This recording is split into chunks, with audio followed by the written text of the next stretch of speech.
Everyone, Because we joined in. I'd like to call the Land Conservation and Development Commission meeting to order today on Friday, January 27th. And before I do anything further, I'd like to welcome our Citizen Involvement Advisory Committee, and if our chair would like to call your meeting to order as well. I'll call to order the Oregon. I will call to order the Oregon Citizen Involvement Advisory Committee meeting. Great. Thank you very much. Welcome. It's sure great to have you here. It's great to we'll meet everybody here in just a few moments. Before we do introductions, I just want to also recognize our commissioners that are online, Chair Halova and Commissioner Jacobson. I don't know if Chair Halova would like to just state anything before we begin introductions. She is our chair. Thank you for being here, and sorry I couldn't be there in person with you. I remember the last time we had a major presentation from your group. It stayed with me, and it was really insightful, and I'm really excited about the direction you guys are going. So thank you. Sorry I couldn't be there. Thank you, Chair. It's great to have you here with us online, as well as Commissioner Jacobson. So we're going to begin with the first item on our agenda, which will be welcome and introductions, so that we can all have the opportunity to get to know and to meet each other here across our respective tables. I think we all have the list of the topics we're going to cover from our introductions. We didn't coordinate on who might start, which side of the table may begin, but we would certainly like to, maybe we could, let's start with the Citizen Involvement Advisory Committee. That would be great. You want to start? Sure. If you don't mind, I'll go down the list. So, get everything. Do you want to put this in the middle? Have to lean way in. Okay, thank you. Can you hear me? Close, yeah, I think close. Can you hear me now? Okay, thank you. My name is Mike DeBlasi. I'm representing District 5 on the Citizen Committee. I was appointed sometime in 22. Oh, sorry. I do live in Kaiser, so that's why I'm in District 5. Currently, I'm working for the Department of State Lands as a removal and fill resource coordinator. And for anyone who doesn't know what that means, it just means for wetlands and waterways work. I'm volunteering on my behalf, not on the committee, my employers or any other organizations. Great, thank you. Great. Hi. Can you hear me okay? My name is Jenna Hughes. I am representing District 1. I am a resident of Portland, but I'm here representing the city of Beaverton, where I work as a long-range planner. And I joined the Citizen Involvement Advisory Committee back in 2021. So it's been about a year and a half. And I just have a real passion for inclusive community engagement. And so that's part of why I joined this committee. Thank you. Hi, good afternoon, commissioners. My name is Leah Rausch. I am an at-large position on the CIAC. I've been the chair for maybe a year now, but I joined the CIAC in January of 2019, so just hit 4 years. I joined as a graduate student in 3 p.m. at UO. I now work for the city of Eugene as an associate planner in community planning and design long range. And in between there, worked in planning for disaster preparedness and emergency management. I live in Eugene. In terms of kind of joining the CIAC, I joined really from an interest in community involvement, specifically along long range planning. So now I'm able to be a practitioner in that and taking a lot of what I've learned through the last 4 years to my work in Eugene. So excited to be here with you all. Hello, my name is Jennifer Isola. I am the pesticides policy manager at Beyond Toxics. I was appointed as vice chair to the CIAC last year. I was appointed in 2021. I am Western Shoshone and Northern Paiute. I identify as my homelands being Southeast Oregon. Why am I here? my job, and in my job, we focus on environmental justice advocacy and elevating voices of underrepresented communities. Oops.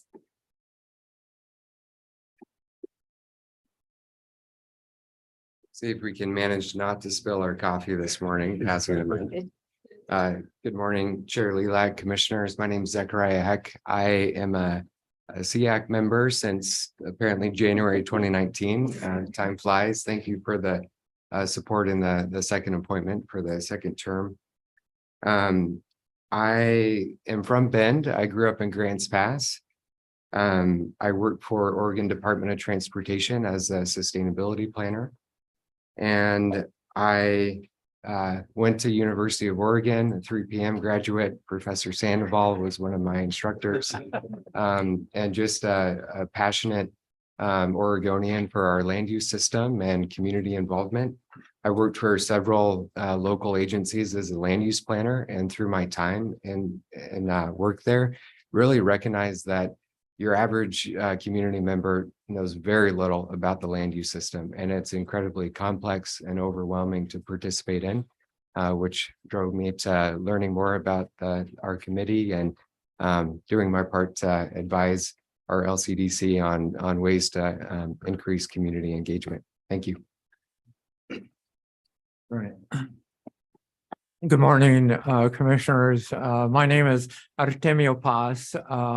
I'm an architect and also a forester and agriculturalist. And I'm an at-large member of the SEAC committee from the Eugene Springfield area in the Lower Mackenzie area. I have participated as an architect in land use planning since the early 70s. I saw when the land use issues came in and urban people were talking about shotguns and planners were talking about regulations. And that contradiction and that edge in some communities still exists. And when I look at this committee and I look at how transparent land use issues are to the BIPOC community, it's a difficult lift. I have BIPOC clients. I've designed 2 Black churches in the Eugene area, and I've designed performing arts theaters in California. I've had multiple clients, but I can tell you that when my clients look at land use planning, sometimes it's a difficult lift and it's hard to perceive. So my background, my parents were Puerto Rican. So I've got Taino, Native Indian in me, as well as Spanish and some African American. I'm just trying to look for transparency in what we do.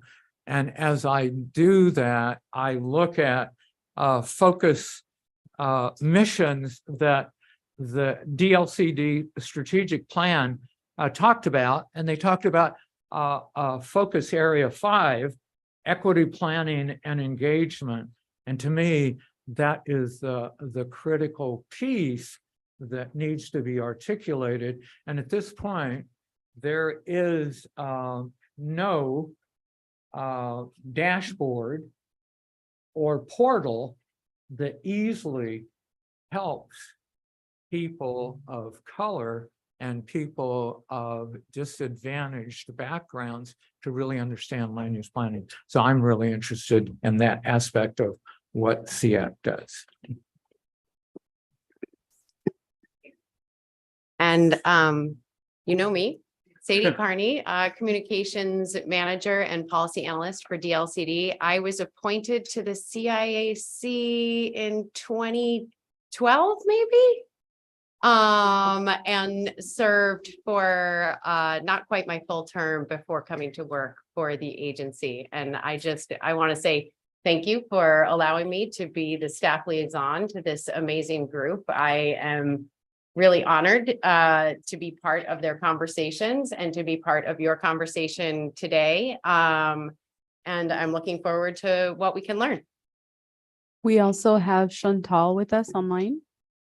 Great. Hello, everyone. Sorry I couldn't be there with you all today. Yes, my name is Chantal Evans, representing District 2. Since I believe, it doesn't say May 2021. Yeah. Located in Wallowa County, up in the northeast corner. So I wasn't sure if I'd be able to actually make it out, and we had some things going on over here, so I'm not there with you all today. I work with Northeast Oregon Economic Development District as the Economic Development Specialist. Though I'm with CIAC on my behalf, I'm volunteering on my behalf. I'm of course was my work with NEOEDD, our organization has drawn me over to DLCD. We like to take a bottom-up approach to our mission in providing financial, technical, and educational resources to our community members, entrepreneurs, nonprofits, municipalities. But that also led us to do a lot more community engagement and trying to understand what people's vision are for their community, what the economic future might look like. And so throughout those talks, we have moved into spaces such as broadband and housing, and learning more about the housing realm that led me to what it looks like for the community's voices, diverse rural community voices. What does that look like in what has to do with land use and housing. And so that's how I found myself on this committee. So I think that's about it. Thank you. Great. Thank you very much, and welcome everyone. And I certainly don't want to assume that you know who we are or where we're from. So I would suggest that we do the same, at least our name and the region we represent. And if commissioners would like to share anything else, please do so. But I'd like to begin with our two representatives of our two liaisons with Commissioners Warren and Commissioner Sandoval. So whomever would like to go first, and we'll have the two of you go and the rest of us will follow. Hi, everyone. Stuart Warren. I represent Southern Oregon on the commission. Like a few of you, I'm also a 3 p.m. student currently studying planning, public policy, and management. And I'm just really grateful for all of your input and continued attention to our goal one especially. And it's been wonderful to be part of your conversations. Okay, great. Thanks for coming. Gerard Sandoval, professor at the University of Oregon in planning. And I am the Willamette Valley representative on the commission. I've been on 3 years, I think now. I'm also on the Housing Commission for the state. I've been on that for 6 years. So I'm really trying to understand how we can get some synergy between those two governing boards and how to include kind of BIPOC voices into this decision making. So that's why I really appreciate your work on and you being here today. Thank you, commissioners. Commissioners Boyer or Lazo, would you like to introduce yourselves next? Good morning, Barbara Boyer, Willamette Valley. Sorry. I'm like, oh, who do I represent? I'm a farmer out of Yamhill County. And I'm really honored to be on this commission as we celebrate the 50th year of our land use planning system. I'm just really fascinated to learn from all of you on any gaps that we're not seeing as a commission. I also am an elected official in Yamhill County on the Soil and Water Conservation District Board. I chair the Soil and Water Conservation Commission. I co-chair the Oregon Watershed Enhancement Board, and I sit on this commission. And I'm a full-time farmer. So to say I love the state of Oregon is an understatement. So. Thank you.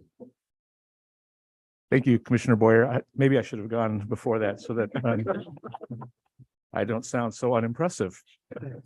Good morning, all.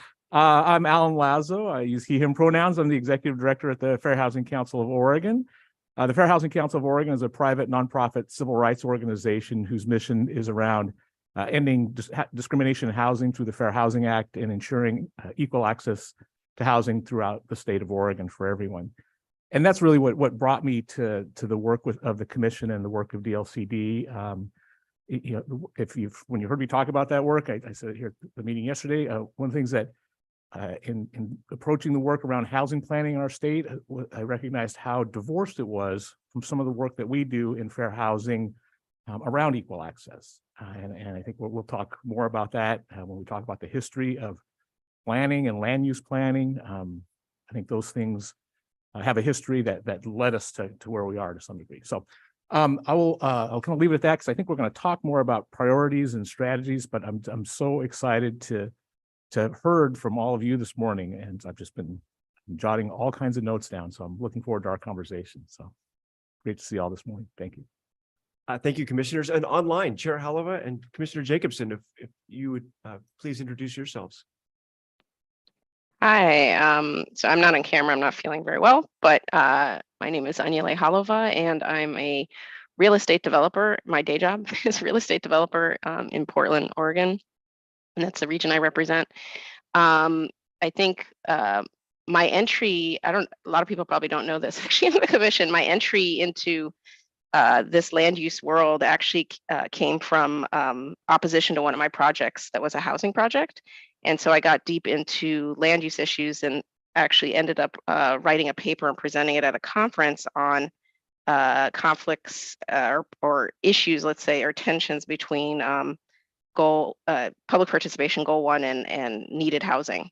And so that's actually how I entered this arena. And so really thinking about like who makes decisions when it comes to homeowners versus renters, folks that don't necessarily have kind of like governance power in our system because of the type of housing that they live in per se. So I'm really excited about the direction that the group has gone in it with having more diverse voices with regard to like economics and racial backgrounds and then geographic diversity. And so really thinking about how we can get everyone to participate and not just the ones that have time or money to do so. So thank you for being here, but that's sort of my interest in this topic. Thank you, Chair, and we'll turn to Commissioner Jacobson. Hi, I'm Commissioner Jacobson. I represent the Coast region. My background is actually in fisheries science, and I'm a current county commissioner in Lincoln County, which is on the Central Oregon coast. Thank you. And my name is Nick Lelak. I live in Bend. I represent Eastern Oregon. I always like to point out that's the eastern half of the state with 18 counties. I'm the county administrator for Deschutes County. I was initially appointed as the community development director with experience implementing this statewide planning program, primarily in counties, but also in cities. And since then, I've become county administrator, so overseeing a much larger organization. And it's fascinating to see how the program is implemented and how many other factors from our health services department and the impacts on land use planning and health services to, of course, roads and transportations, but across so many different aspects of our county and our community. And the most important reason is that we're all here to serve our residents. And hence your voice and your participation in this process is absolutely critical as we continue to improve how we do so, and we connect our program to our residents, and our residents inform our program and inform our direction. So I'm so pleased we're here together today. I know this is the first time most all of us have met in person, but before I go further, I would like to continue down the table here. Thank you, Commissioner. Good morning and welcome, everyone. I'm Brenda Bateman. I'm the Director of the Department of Land Conservation and Development. I've been in my seat for 10 months now. I'm on month 10, but already I've had a chance to meet and interact with a couple of you, your chair at the Oregon APA conference last fall, and also Chantal Evans with the Oregon Infrastructure Conference last fall. So I'm just so pleased at the activity and the participation that you all have in some of these issue areas, but also the networks and the communities that you represent that very much need to be part of the conversation here. Thank you for joining us this morning.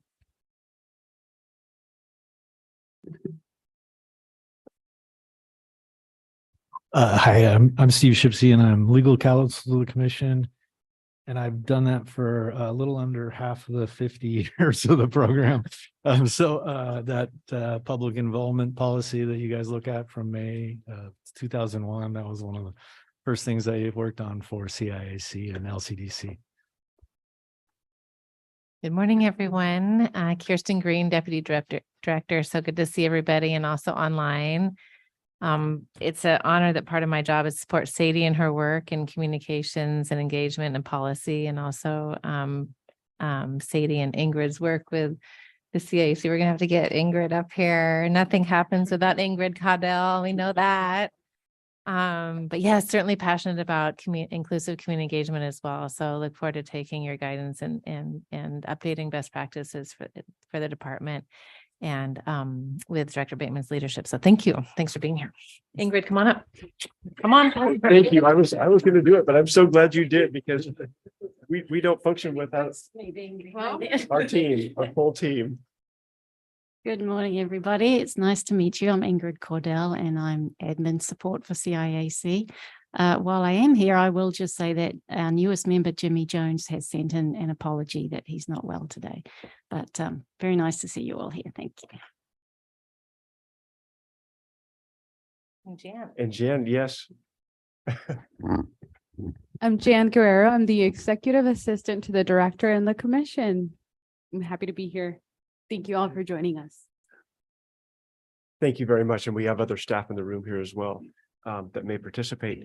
I think we've covered our first agenda item, our welcome and introductions. And we can move on to item number 2. And I turn it over to Sadie for item number for CIAC accomplishments. Is that? I am going to then hand the microphone to our chair, Roush. Okay, my apologies. I should have handed it directly to. You're great. Thank you. Chair. So great to be in person with you all. Actually, Zechariah and I think both participated in the last in-person joint meeting in 2019. It was right when we both started. So all brand new. I think Chair Halava referenced that more of a panel discussion, but having kind of a full slate of folks here, I think is a testament to the work that the CIAC has been working on over the last couple of years. Recruitment has been a primary focus of the group. I think it was just the 3 of us with Steve Faust when we first joined. So having a full slate of members, and as Chair Halava mentioned, having a slate of members who more fully represent the diversity of our state in terms of geography, in terms of interests and background and profession, in terms of racial and ethnic diversity, I think is huge and has been a really big priority for the CIAC over the last couple of years. And Ingrid mentioned I think you all just brought on our newest member, Jimmy Jones. So we have representing the newest congressional district in the state. So all very exciting. In terms of kind of what we've worked on this year, I think you all have a good summary from Sadie in your agenda packet, so I won't get too into the weeds on it, but I really look at our work as kind of in 2 buckets right now. One is supporting practitioners across the state, as well as folks who are involved in planning community engagement projects, so community members at large, as well as supporting DLCD staff and the commission in their work. So in terms of the first bucket, supporting kind of practitioners at large, we have done the ACE Awards, Achievement in Community Engagement, for I think many years now. But this year we awarded that to 3 communities: City of Eugene, City of Salem, and Clackamas County for kind of excellent work in community engagement. The other piece kind of in that bucket is really trying to have a presence at professional development opportunities for practitioners. So we facilitated a panel that Commissioner Sandoval participated in, as well as DLCD staff person Ame Okotioyekan, on equitable engagement at the OAPA conference in Pendleton this year. And that is, I think, at least the second time since I've been on that we've done a panel of some sort at OAPA. So continuing to look for those professional development opportunities for practitioners and really facilitating conversations around good engagement work and what that looks like across the state. Great examples of that. In terms of supporting the department and the commission, one of the big pieces that we've done is advise staff on public involvement for various policy development and kind of programs that the department is focusing on. So I know we had staff visit us to talk about coastal issues, about housing, about natural hazards work, about kind of the policy option packages as a whole, and where we saw opportunities for better and more public involvement, and also kind of affirming the great work that the department is doing to really invest more in public involvement. We also worked quite a bit with staff on the strategic plan. I think Artemio already referenced one of the pillars of that strategic plan being around equitable engagement. So working with staff to help to refine that language and where kind of the policies were supporting the department and doing that work moving forward. And then the last piece, we met with Anita Yap talking about the department's racial justice plan and getting some background and information on that, and then how we could be involved in that moving forward. So a lot of work to support the great work that is already happening at the department. I think that's everything that's in my list, but Sadie will let me know if I forgot anything. Okay. I kept it short and sweet, but if members have anything that they want to add to that in terms of our accomplishments for the year, certainly welcome that. Okay. And commissioners, comments or questions in the room or online, please. I mean, my only comment is just how great it is to have, once again, a full, or I guess maybe the first time, a full commission. And also, I really appreciate all of your input. I feel like it's such a well-rounded and diverse conversation that I think it just brings so much value to the work the department's doing. So thank you.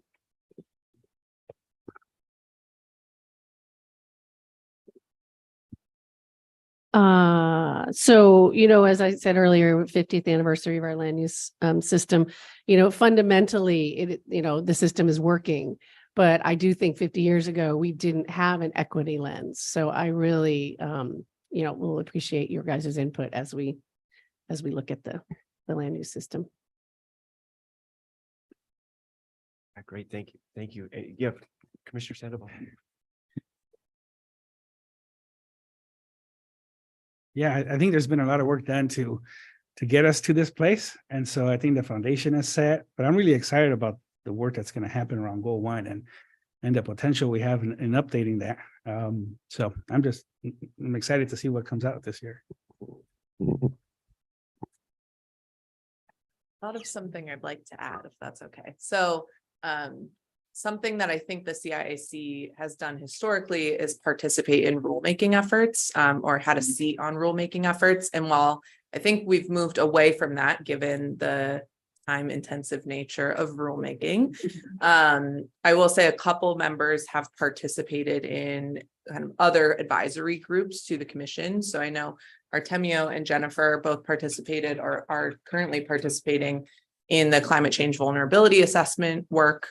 I sat on the wildfire adapted stakeholder communities group.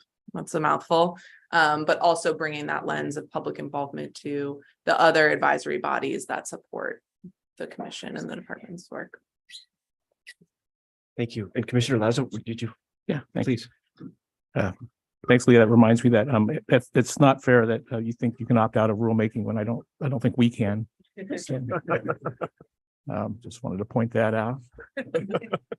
And I wasn't sure if we were going to talk kind of about goals, and kind of what we're seeing as a commission, but it feels like a good point to talk about that.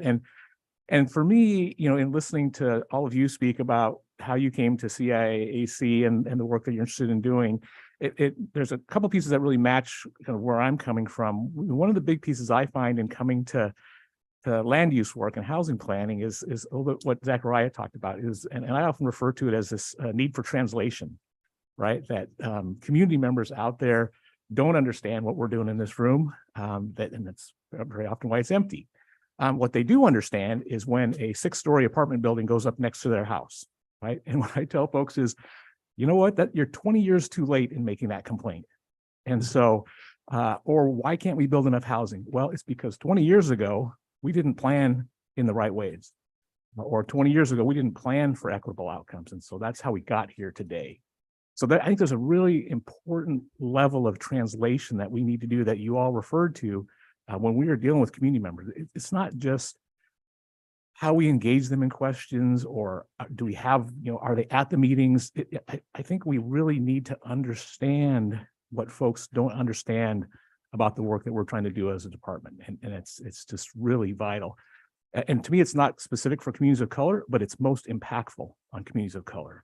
I think any community that hasn't had opportunity to participate and engage gets put behind in that process. And so that's the other racial equity intersection I see there. So I don't know how we do that. So I'm also famous for raising those kind of questions without being able to answer them, but it's part of the work that really is critical, I think, especially in land use as we move forward. The other piece is around that I come with is work around, and Jen and I have been involved in some of this work, is really understanding the history of how we got to where we are today.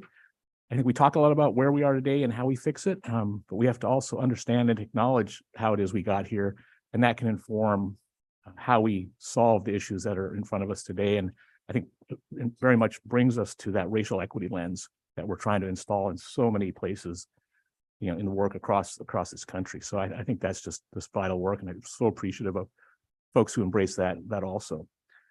And finally, the piece I'll throw out is something not that I brought, but something that I've gotten from this work and other work that we've done in our organization around the state, and really the richness of I represent the Portland metropolitan region. I've lived my entire life in the Portland area, and I've found so much richness in understanding the needs of other parts of our state.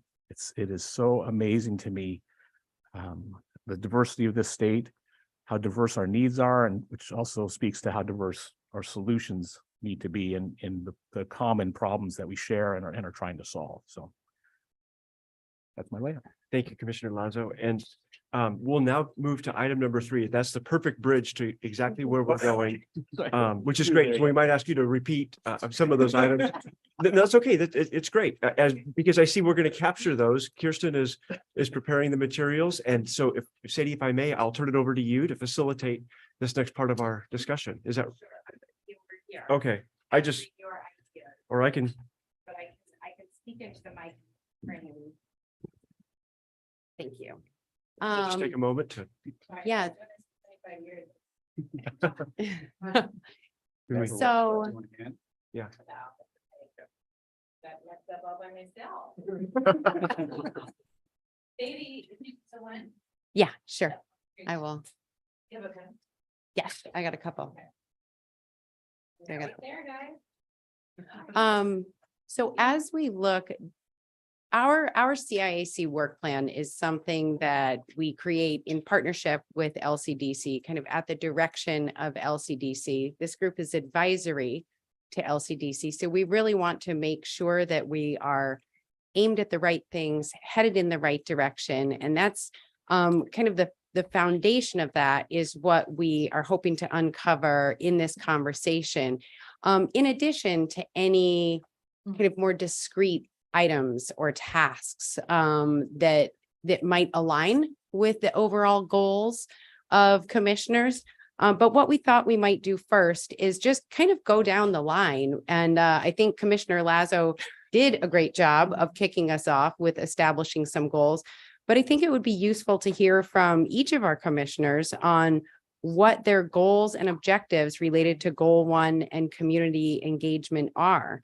And then from there, you can see we have a couple of other discussion questions outlined. As an advisory committee to LCDC, how can the CIAC support those goals? And finally, our work plans have been annual in the past, but as we know, land use is a slow ship to turn, and some of these projects take a long time. So is there anything we should kind of put in kind of a longer range biennial or beyond bucket that might not be accomplishable within a single year's work plan.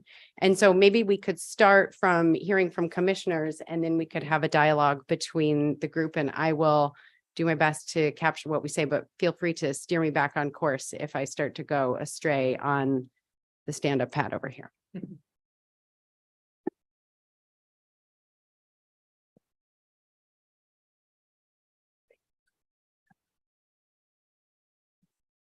Should I just start making comments? Is that the idea? This is Anyalaylahova, Commissioner Chair. Please, yeah, that would be great. I was just looking to say to you, I don't know, and my hope is that we can keep this somewhat informal and people can just jump in and offer their perspective. So yeah, Chair Halava, please, that would be great. Thank you. Yeah, I mean, I think the last time the group came in front of us, that I remember at least, is that was very impactful to me, was in Tigard, I believe. Is that the, I don't know who said that I can't see. Yeah, that's correct. Okay. And what was great about that meeting was it was amazing. And I told so many people to like listen to that talk. It was mainly talking about what I would call like non-standard ways of engaging the public, in the sense that, you know, we're in a different time period now than I think a lot of times standards were written, / technology / who are you actually trying to get input from? And we know that if we follow the status quo, that we will most likely get a very specific demographic, you know, folks that have time, money, access to resources. A lot of times folks that are retired, right? So it's skewing also the age, homeowners, not renters. And so that conversation was like kind of on like best practices, I would say. And so I just, my big goal I think we have the group to do it, in the sense that you all are from different areas and have different thoughts about how to engage the public, but really thinking about how do we come to the community rather than kind of requiring the community to come to us. Because there's a lot of barriers psychologically to that, and kind of an intimidation process. And there's some things that we have to do, right, by some kind of statutory rules and so on and so forth. But how can we kind of go above and beyond that? And so I think part of it is setting like, who are we trying to reach? And then thinking about that kind of demographic as a, you know, if you have a person who's a renter versus a homeowner, if it's a single person versus, you know, taking care of a family, depending on like what work schedule, like some people work night shifts and day shifts. And I felt like the work that the conversation I heard at that Tiger meeting was amazing. And I think specifically in our department, the work that was done for the residential work that was done, I think in 2019, really started to kind of break down those groups and then come up with different plans, let's say, for each to get, you know, what we call a representation of Oregon. So I think, yeah. And then I think, sorry, I'm rambling a little. The other thing is there's a lot of jurisdictions that don't know about how to do this or go about this and find this extremely daunting. And it'd be great if this group could create some sort of best practices, which I think you might have already done, but I'm just reiterating that, to help, you know, kind of pass it on and reduce the workload for jurisdictions that have not thought about it in this way. So those are my thoughts. Thank you very much. Great way for us to start and to continue Commissioner Lazo's initial comments. I think I forgot to mention one thing. To me, it's not like necessarily a volume game. Like sometimes volume is important to get, you know, but sometimes it's more strategic than numbers, you know, numbers of participants. Thank you. And I see Commissioner Jacobson has her hand up. Yeah, thank you. Chair Halova gave me a great opening to what I was going to talk about. So thank you for that. I'm kind of get into the weeds here a little bit on engagement. And for one thing, I want to say that if there's a positive taken out of COVID, I think that was that now public meetings have to be hybrid and online. And I think that does actually, to a certain degree, help more people participate. Maybe not everybody, but there's a lot of us that, myself included, couldn't get to Salem today, right? But here we are having this meeting. And so I think that's a really important component, is that that virtual environment does work for some people in terms of being able to participate. But I also think there's equal value in being in communities in person to do community engagement. And for me, I'm always, really advocating for rural communities, not just the coast, but rural communities in Oregon. And I feel like in general, not just for DLCD, but when we have a meeting or when we have something we need to talk about, there's usually, metro-based meetings, and then there's usually meetings in other communities. So there'll be like some in Bend, there'll be like some in Portland, Eugene, Benton County, maybe one on the coast. But I think we need to do a better job of recognizing that in these geographically large counties, like a lot of our counties are, especially in rural areas, they're very geographically large, maybe not populated large, but geographically large. That I think when an agency is coming out to do an in-person meeting, they shouldn't just do one. And that's typically what happens. You come out, you do the meeting in Lincoln City, and then you move on to Corvallis or wherever you're going next. Those geographically large counties are very difficult. So if you do a meeting in Lincoln City, you're getting Lincoln City people. You're not necessarily getting Lincoln County people. It's 2 hours from one end of Lincoln County to the other. That's 2-hour drive in decent traffic, 2+ in the summertime. So I would really, this is totally in the weeds, but I would really say that when you're coming to a rural county, do more than one meeting in that county, and do them in different places of that county so that people can get there. It's not just the time of driving 2 hours, it's the expense that a lot of our rural citizens don't have to get there. So I think that's important. I would also say that there's kind of the traditional community engagement, which is public meeting, public notice, public comment, even more facilitated processes. But I think that attracts a certain kind of person that has time and energy and actually understands what that process is like. There's a lot of research on how those processes can be super intimidating to people that have not participated in them before. And so, I think there is value in always asking ourselves, and I think Chantal brought this up already, but where can the agency go where people are already at? Instead of making our own special meeting. And yes, we have to follow rules, but sometimes we don't, right? Sometimes there's no harm in staff or people going to a meeting that's already happening in a community and just trying to drum up some interest and participation, like at tabling events or like at other things that might be happening around similar topics. I think that's how interest is solicited, not so much by the public notice, but by people, especially speaking in rural communities, around people having a relationship and people feeling like they had a nice chat with whoever it was at X event they were at. And because of that experience, they want to come and participate more formally and feel comfortable in that. Thanks.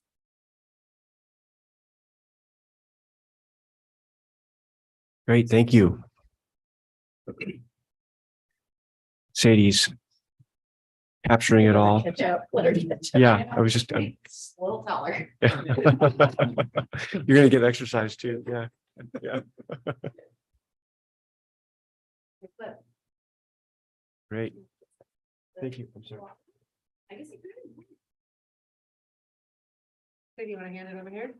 Thanks. Better yours than mine. Yeah, let's get it.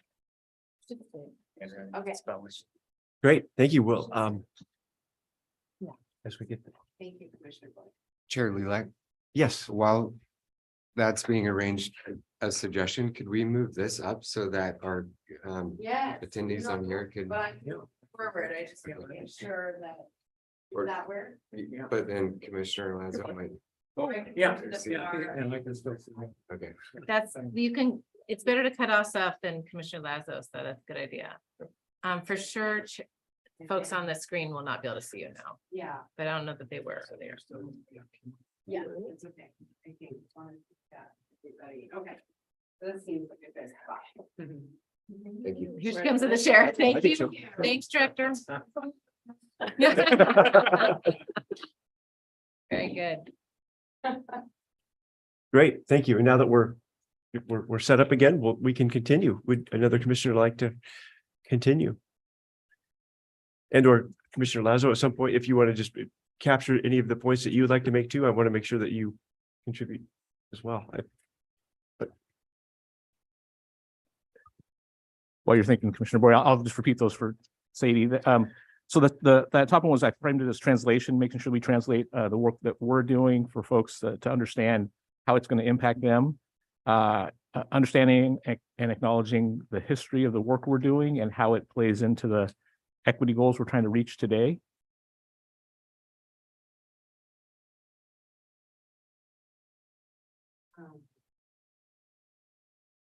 I'm taking that both to be not just language access, but decoding, demystifying. Yeah, in fact, yeah, exactly. I would put quotes around translation because you're right. It's actually not literally translation. It is decoding the way we talk about our work.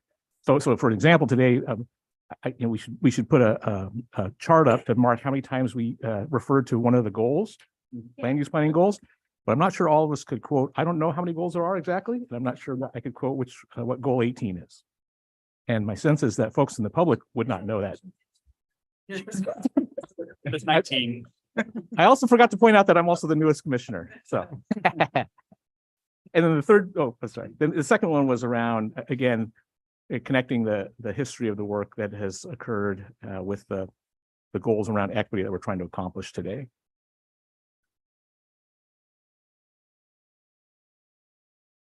I can start running a tally on the goal.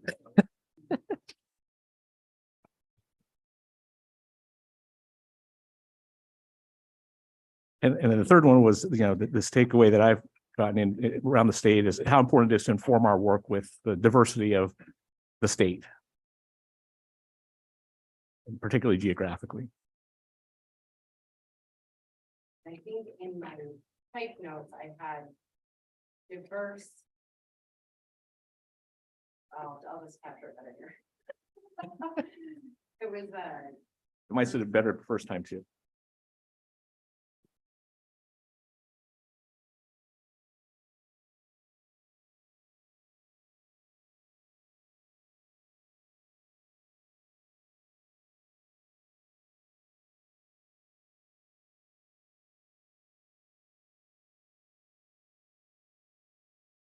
So it might have been around diverse solutions to shared and common issues.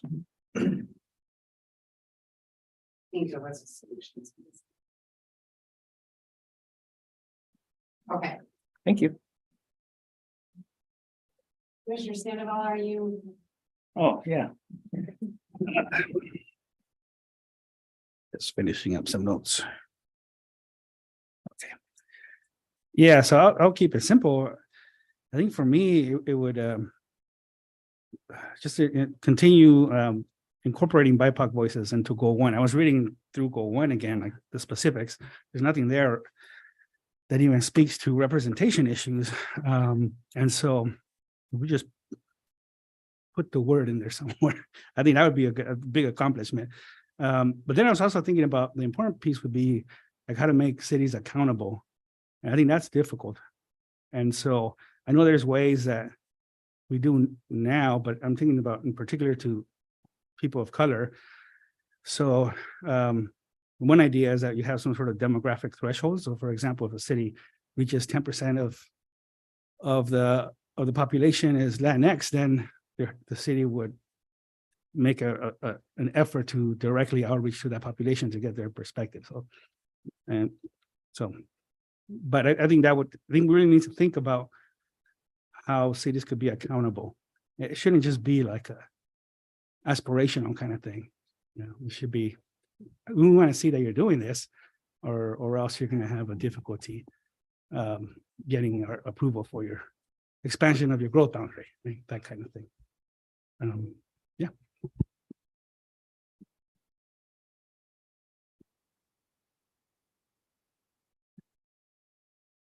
Mine's really different. One of my goals. As of yesterday, I did not think I'd be bringing this forward today, but there's always a really awkward time in all the meetings that I sit in, and it's public comment. Because I feel like you are the perfect body to help guide me, if not us, on what that looks like. Because a lot of the boards I sit on, it's not a conversation. So how do we acknowledge that they've been heard? It's the most awkward time in a meeting for me. And I sit in a lot of meetings. So I'd love some guidance and help on that. Not today, but just something for you guys to think about. So just some suggestions to not make it so awkward and what's the best way to acknowledge? And then how do we get more people to come to public comment and engage in our meetings? And then in closing, so Sadie, I would love a map of their regions with their names on them.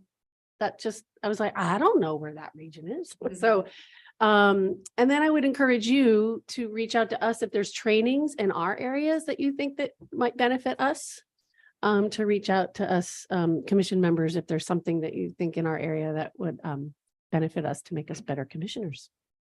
So thanks.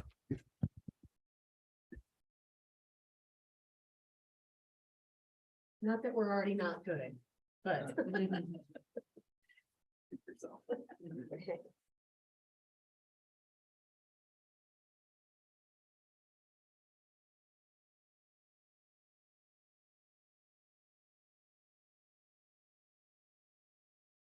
I know we're letting Sadie catch up, but one of the things I'd offer in this conversation is I'd flip around the second question here where it kind of asks, what can LCDC do to support you? And what I ask of SEAC members is also, because sometimes, you sit on commissions, sometimes this happens, is, are there things that LCDC is doing that you think are creating barriers to the work that you'd like to see accomplished, right? This is a brave space, so feel free to offer anything that you might have observed over the years.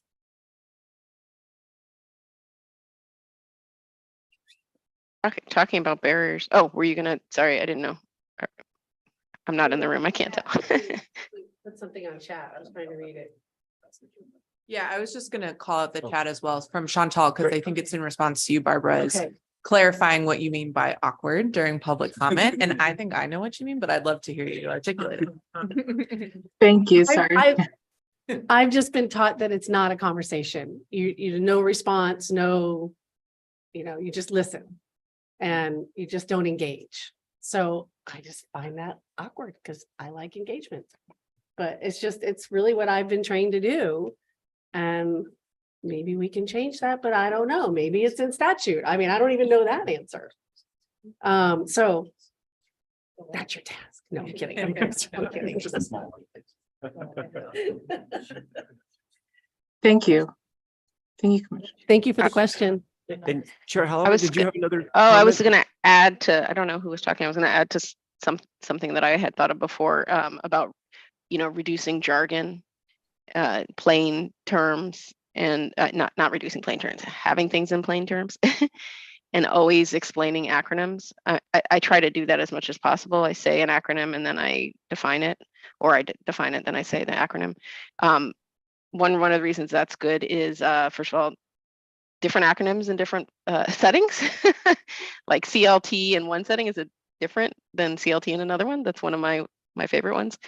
And then it also helps people learn, for the time that they are in a place where nobody's doing that, then they're like, oh, I know those terms because I've heard somebody explain them.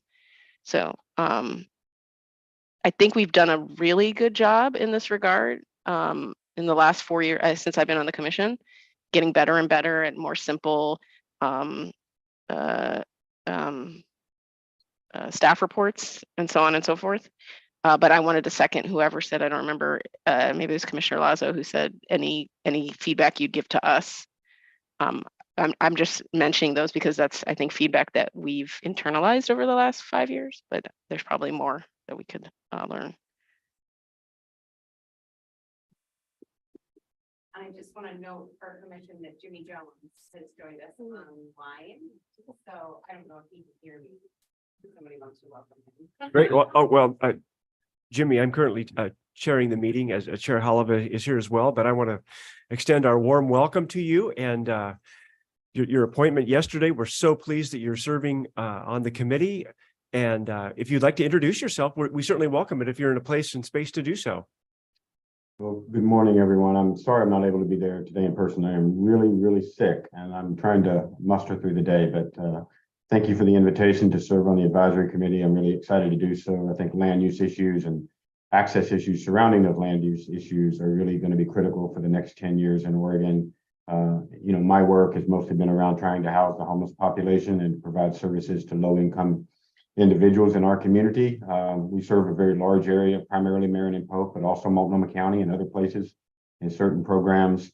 And, I'm just sort of hoping for the day that we can get to where every Oregonian has a safe, affordable, warm place to live. And that, is sort of critical to our statewide goals in racial justice and access issues and, just creating a better society as a whole. So I'm really excited to be a part of this process, to learn. And if there's anything I can do to help anyone, please let me know. Well, thank you. And we're certainly excited that you will be a part of the process as well going forward. Thank you very much.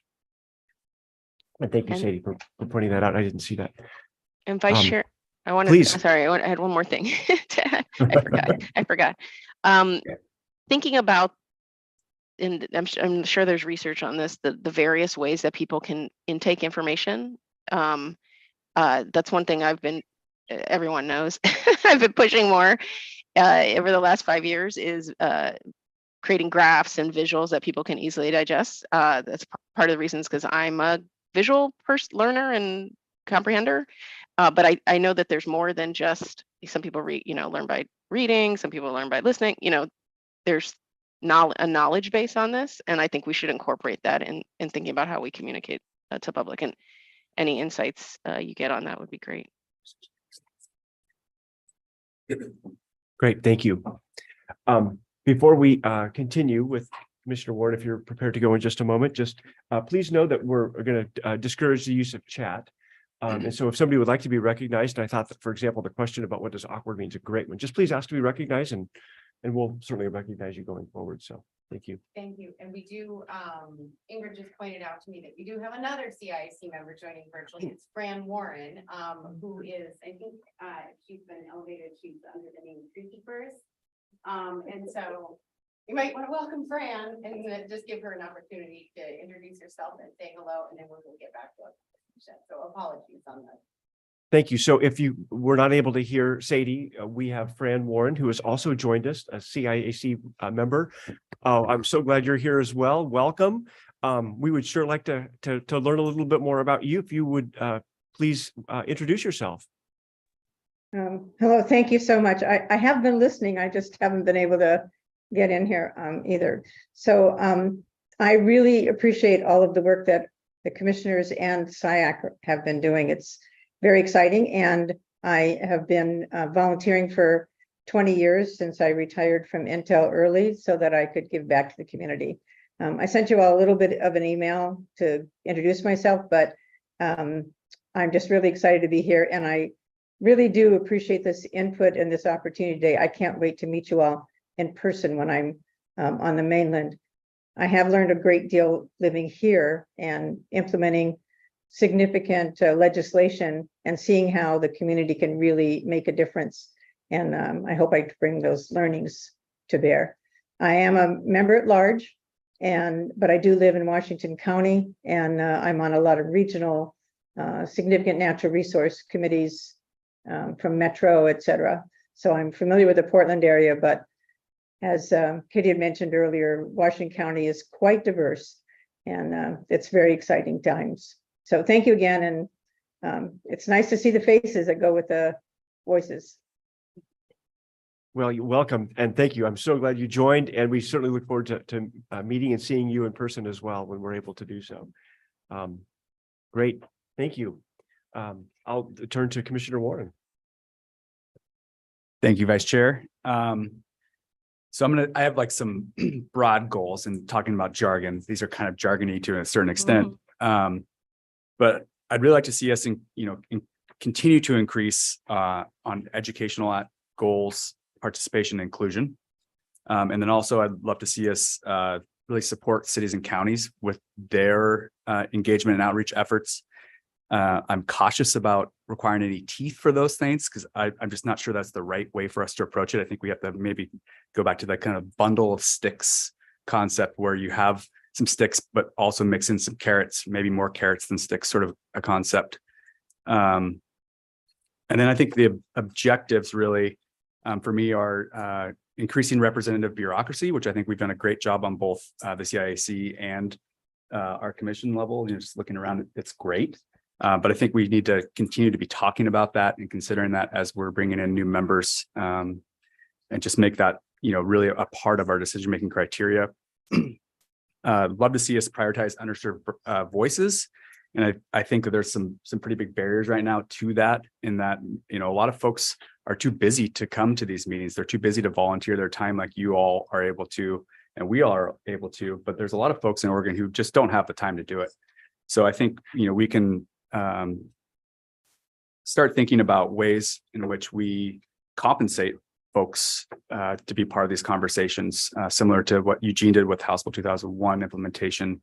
How are we enabling people to be a part of this conversation in a way that makes them feel like it's not only worth their time to be part of the conversation, but also they can afford to do it. And that's what I have for now. Sorry to say that was a lot quickly, but I have it written down. So Thank you. And I'll continue to. As she continues to catch up.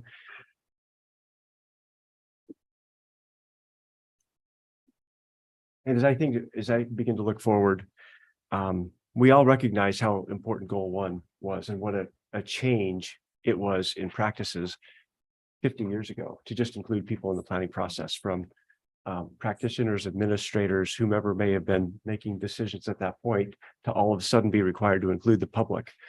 And I think we got in the process, and it's like, wow, I mean, it's the people we serve, it was groundbreaking at the time. And I think, over 40 plus years, we got a lot of planners, and I'm so glad that we have some practicing planners along with practicing professionals and residents involved in this process, because those of us that, as a practicing planner, I know that we get comfortable in the way we engage our community.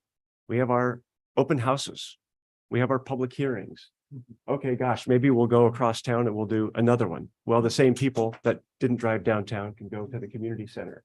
And then we invented some new ideas, the visual preference survey, or we had design charrettes, or we had electronic polling. And wow, we're engaging the same people with new, interesting things. And that's great. And we've evolved.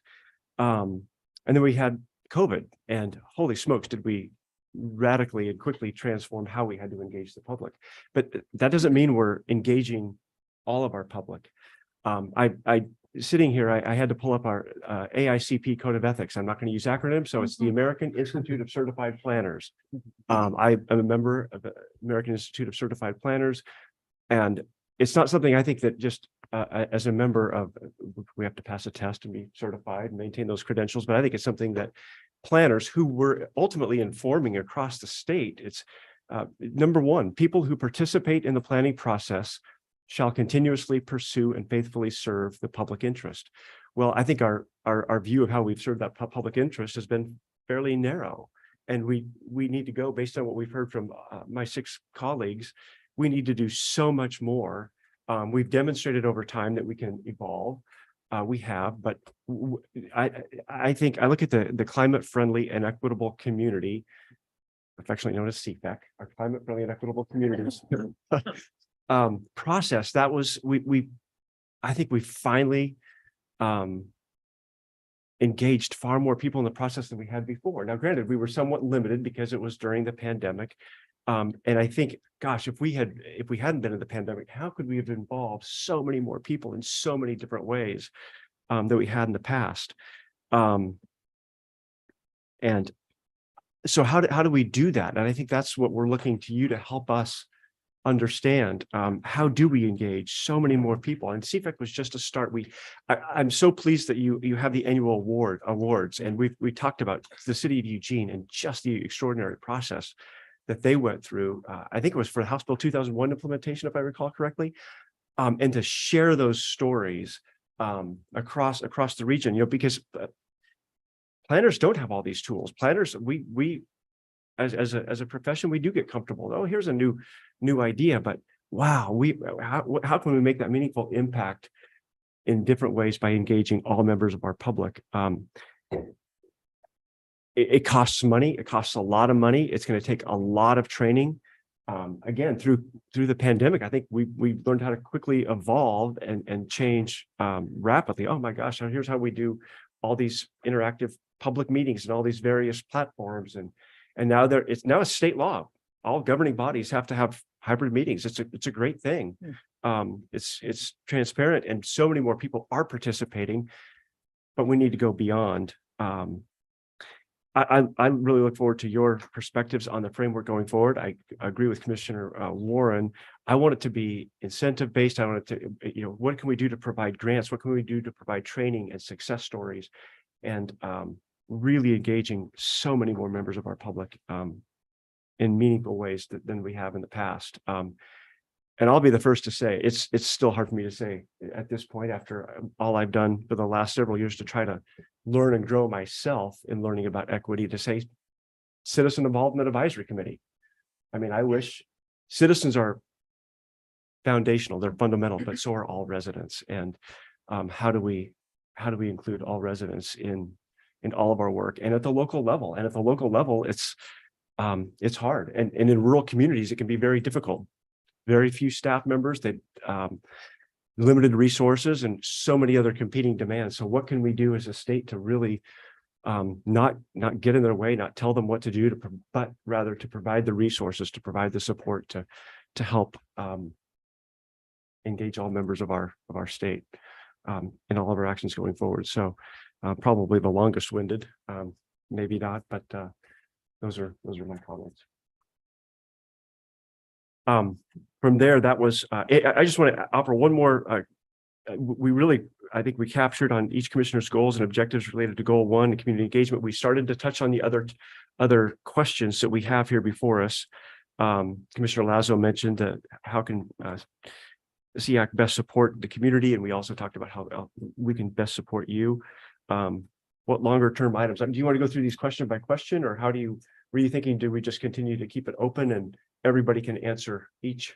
Yeah, well, I apologize for using not great contrast with my non-forward thinking ADA lens for these notes, but if SEAC members or Citizen Involvement Advisory Committee members I don't know, wanted to respond, and we could start to form some ideas around what really is our highest priorities for the coming year. Right. I would say one of the challenges, and I think this is captured in the staff report, though briefly, we meet quarterly, which you're about to do, but we meet for 3 hours, not 2 days. So what we can accomplish in that time is narrower than we would like. There's more we would like to do than we are able with the time that we have. And I think our CIC members that are here today can attest to just, you hear about something as complex and important as the climate change vulnerability assessment for 30 minutes. Yeah. You need to give feedback directly to staff members on a dime in real time. Of course, we'll take emails after the fact. But within the context of a public meeting, which is where we are intended to provide guidance to staff, for public meeting clause. So you're taking in all of this kind of like broad policy inputs, being asked to give feedback right away. And then we're on to something as big and critically important as CFEC. And they're turning around and doing that. So just kind of being mindful of what we can do well in the time we have that support these goals and outcomes.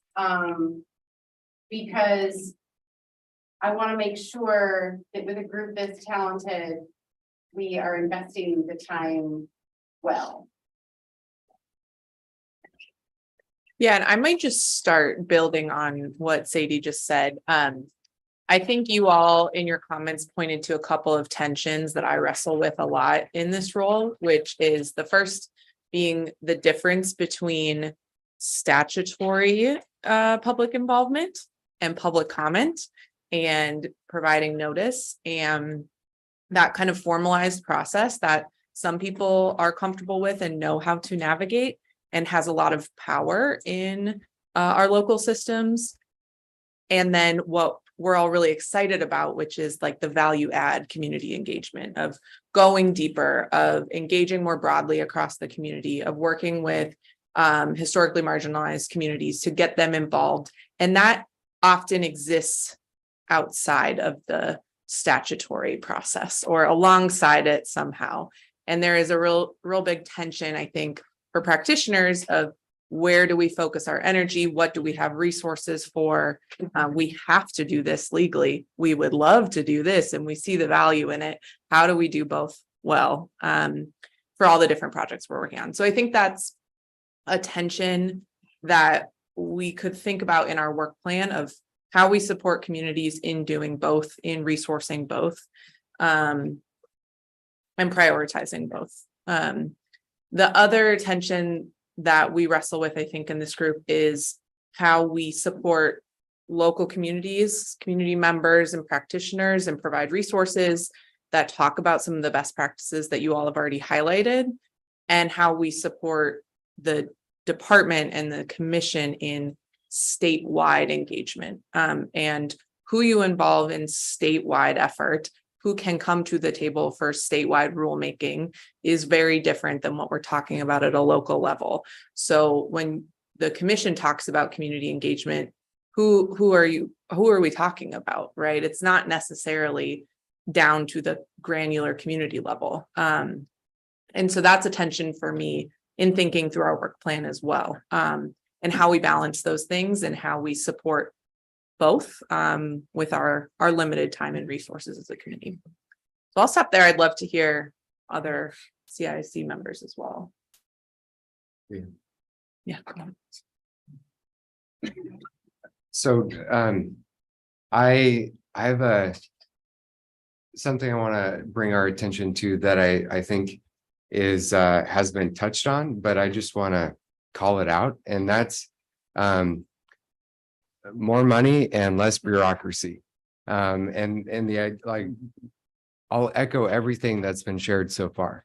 I think we're finally at a point, or maybe getting at a point where we know what we need to do.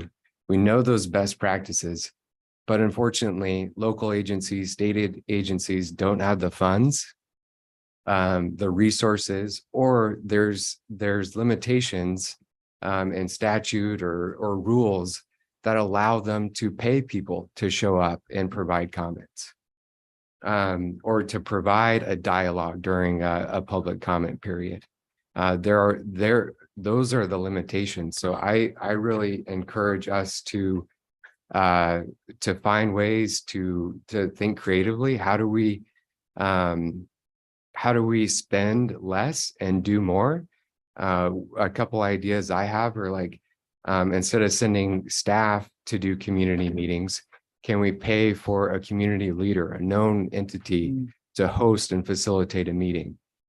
Can we pay for or a community-based organization to do the same thing? So instead of paying staff from Salem to go down to Southern Oregon or Eastern Oregon, can we just use somebody in the community to do that without paying for all the administrative cost of going out there? So a lot more to say, but I don't want to hog the mic. So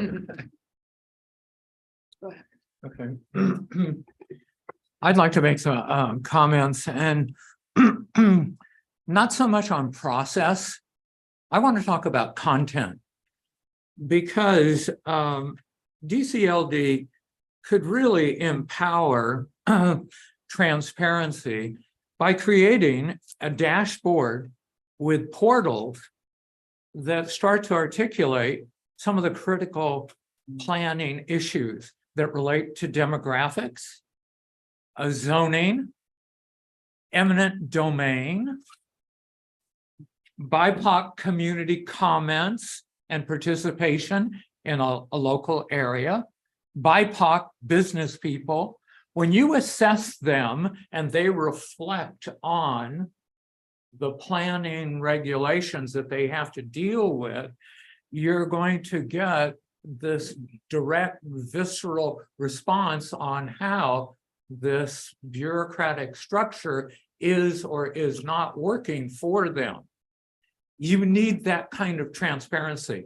So a dashboard with portals with essential information is really important. That leads to the transparency that these disadvantaged communities lack. And you need that transparency, and that will help you to articulate some of the common terms that are necessary so everybody is on the same page. And the other thing I would do when you create this dashboard, create it for a fifth grader. So the fifth grader understands it. And then the other thing I would say, in addition to just creating this dashboard and those portals, is you need to look at public education. You need to look at ODE, the Oregon Department of Education. They have social studies. And in the middle schools, you could start talking about planning and the importance of urban development and urban boundaries and housing that might be single family residential or multifamily, and why this goes about. You need to teach a broader audience and a younger audience about what you guys are all about. Otherwise, we have attorneys and private sector people and individuals incidentally engaging in a conversation, and over time, it's not very nuanced.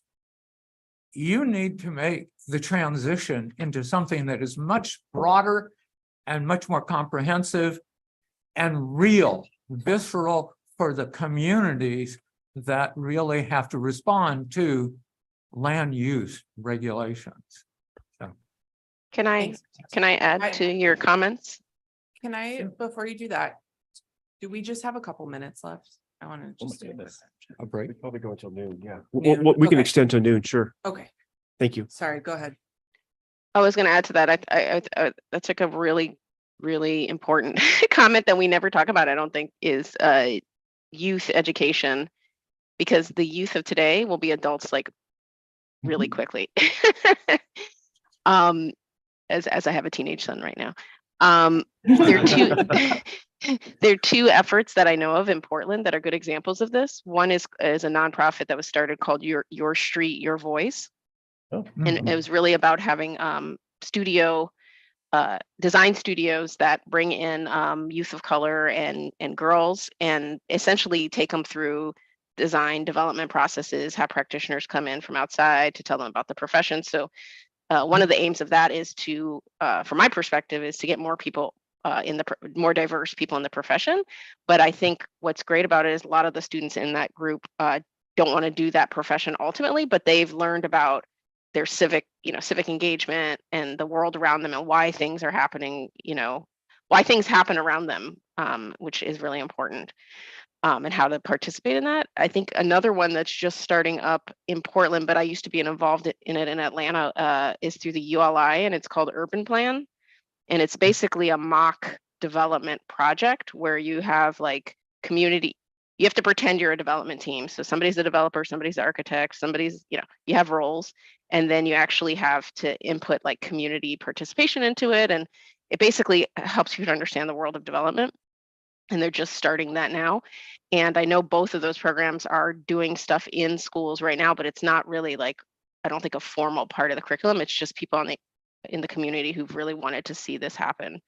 It would be great to have an actual push toward creating some sort of education like outdoor school or other things that are kind of instituted into the educational system. This one would be huge, especially given our our role in the planning world in the nation. Our youth should be learning that also.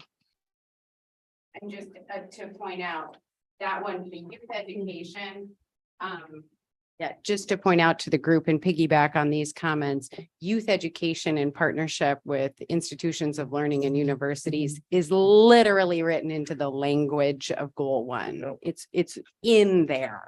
So you have all the statutory cover you need to take off an idea like that one. Thank you. Michael, just before you go, I saw Fran had her hand up a few moments ago. I just wanted to make sure that we can recognize Fran if she had a comment or question. Yeah, thank you. I appreciate that. I have three bullets. One is, can you hear me? Yes. Okay. So one is piggybacking on this concept earlier about acronyms and language and stuff, and also what Artenia was saying about the portals. I often try to present some of the new legislation or new policies coming down is, what does it mean to you? Because what it means to one part of our community may be very different from what this implications are to a different part of the community. So in this idea of portals, for instance, when legislation comes down or policy, it could be, oh, here's what it means to the business community, but here's what it may mean to the people who are at the business, or what the people who live there, residents versus the landowners, et cetera. So I think that the idea is, what does it mean to you would be a really good interpretation, and that may be something that we, and here's my next big ouch, I would love to have us be called something other than Citizen Involvement Advisory Committee, possibly Community Involvement Advisory Committee, which would be a lot less administrative cost to change the acronym, but something to modify that. So I would love to get some blessing about modifying the name of our group and the things that are in there. I've been talking about that for the whole 5 years that I've been. That's true. Okay, well, maybe and the legal people can tell you why we're stuck. Yeah, that's fair. That's fair. No, I'm all about it. But the CPOs, I think, originally started out with the word citizen also, and they're now called community. So at least in Washington County. And this idea of portal, what does it mean to you? And then I have been a big advocate of an awful lot of people are dependent upon the technology and the bandwidth to be able to get access to these meetings. But in the rural part of the country or different areas, they don't have that. So I wanted to make sure that in our all these open houses and things, a lot of times a planning group meets their obligation by doing an open house virtually, but they haven't really reached all of the population. So I like this idea of having you have to have a minimum of 10% of the people who don't have access to broadband or technology or whatever, for whatever reason, and they should be approached. I know that for Washington County, for instance, you only have to be 500 feet from a house for your neighborhood meetings. But in some areas, 500 feet is only one house or none. Whereas in the urban area, that developer would have to send out thousands of notices. So somehow we have things a little too loose about what our criteria is for who you reach and when, and what does it mean to them. Anyway, that's my two parts of that. Thank you, It's a Fran. cultural, not just a terminology. Thank you very much. Kirsten? Thanks, Chair. Kirsten Green here, Deputy Director. I just wanted to point out that unfortunately the term Citizen Involvement Advisory Committee is in state law, and so we don't have authority to change that. We all are completely with you, and we would need to propose, which we up to the director at before legislative sessions. It's state agencies can propose legislative concepts, but we would need to do it with the legislature. The definition is very expansive, so covers, I think, all our shared intent of diverse and inclusive community engagement. But that is just why we're not trying to be thick-headed, but it is not something we can change by ourselves. Thank you. Thank you. Michael, please. Yes, thank you. First, I'd like to know how everyone read my paper, because I've had exactly the same thing about education. But to not beat that one down too much, one of the benefits I do see of that is then these students become ambassadors to their family members, who then may hear and learn about these things without having to go to meetings. But then they can go to meetings if they are interested. The other thing, earlier on, we heard the talk about geographically large areas and how you may have a meeting in Lincoln City and you're not getting all of Lincoln County, for example. So I don't know if the LCD or the state can provide technology funds to these more rural communities, so that if there is a meeting in, say, Lincoln City, a lot of the smaller communities can use their government facility as a kind of a meeting place for citizens in their area to meet, and then watch as a hybrid group to and get involved in that meeting. And lastly, I just wanted to say that I totally agree with Commissioner Boyer's comment about when you go to a meeting and the public puts a comment, everyone up on the dais is kind of stone-faced, and then that person makes their comment, and then the next person, and it does create a kind of a sense on this side of the dais that it's really just performative and not really listening. So I would love to have that a conversation in these. Thank you. I haven't spoken yet, so I'd like to say a few of my thoughts.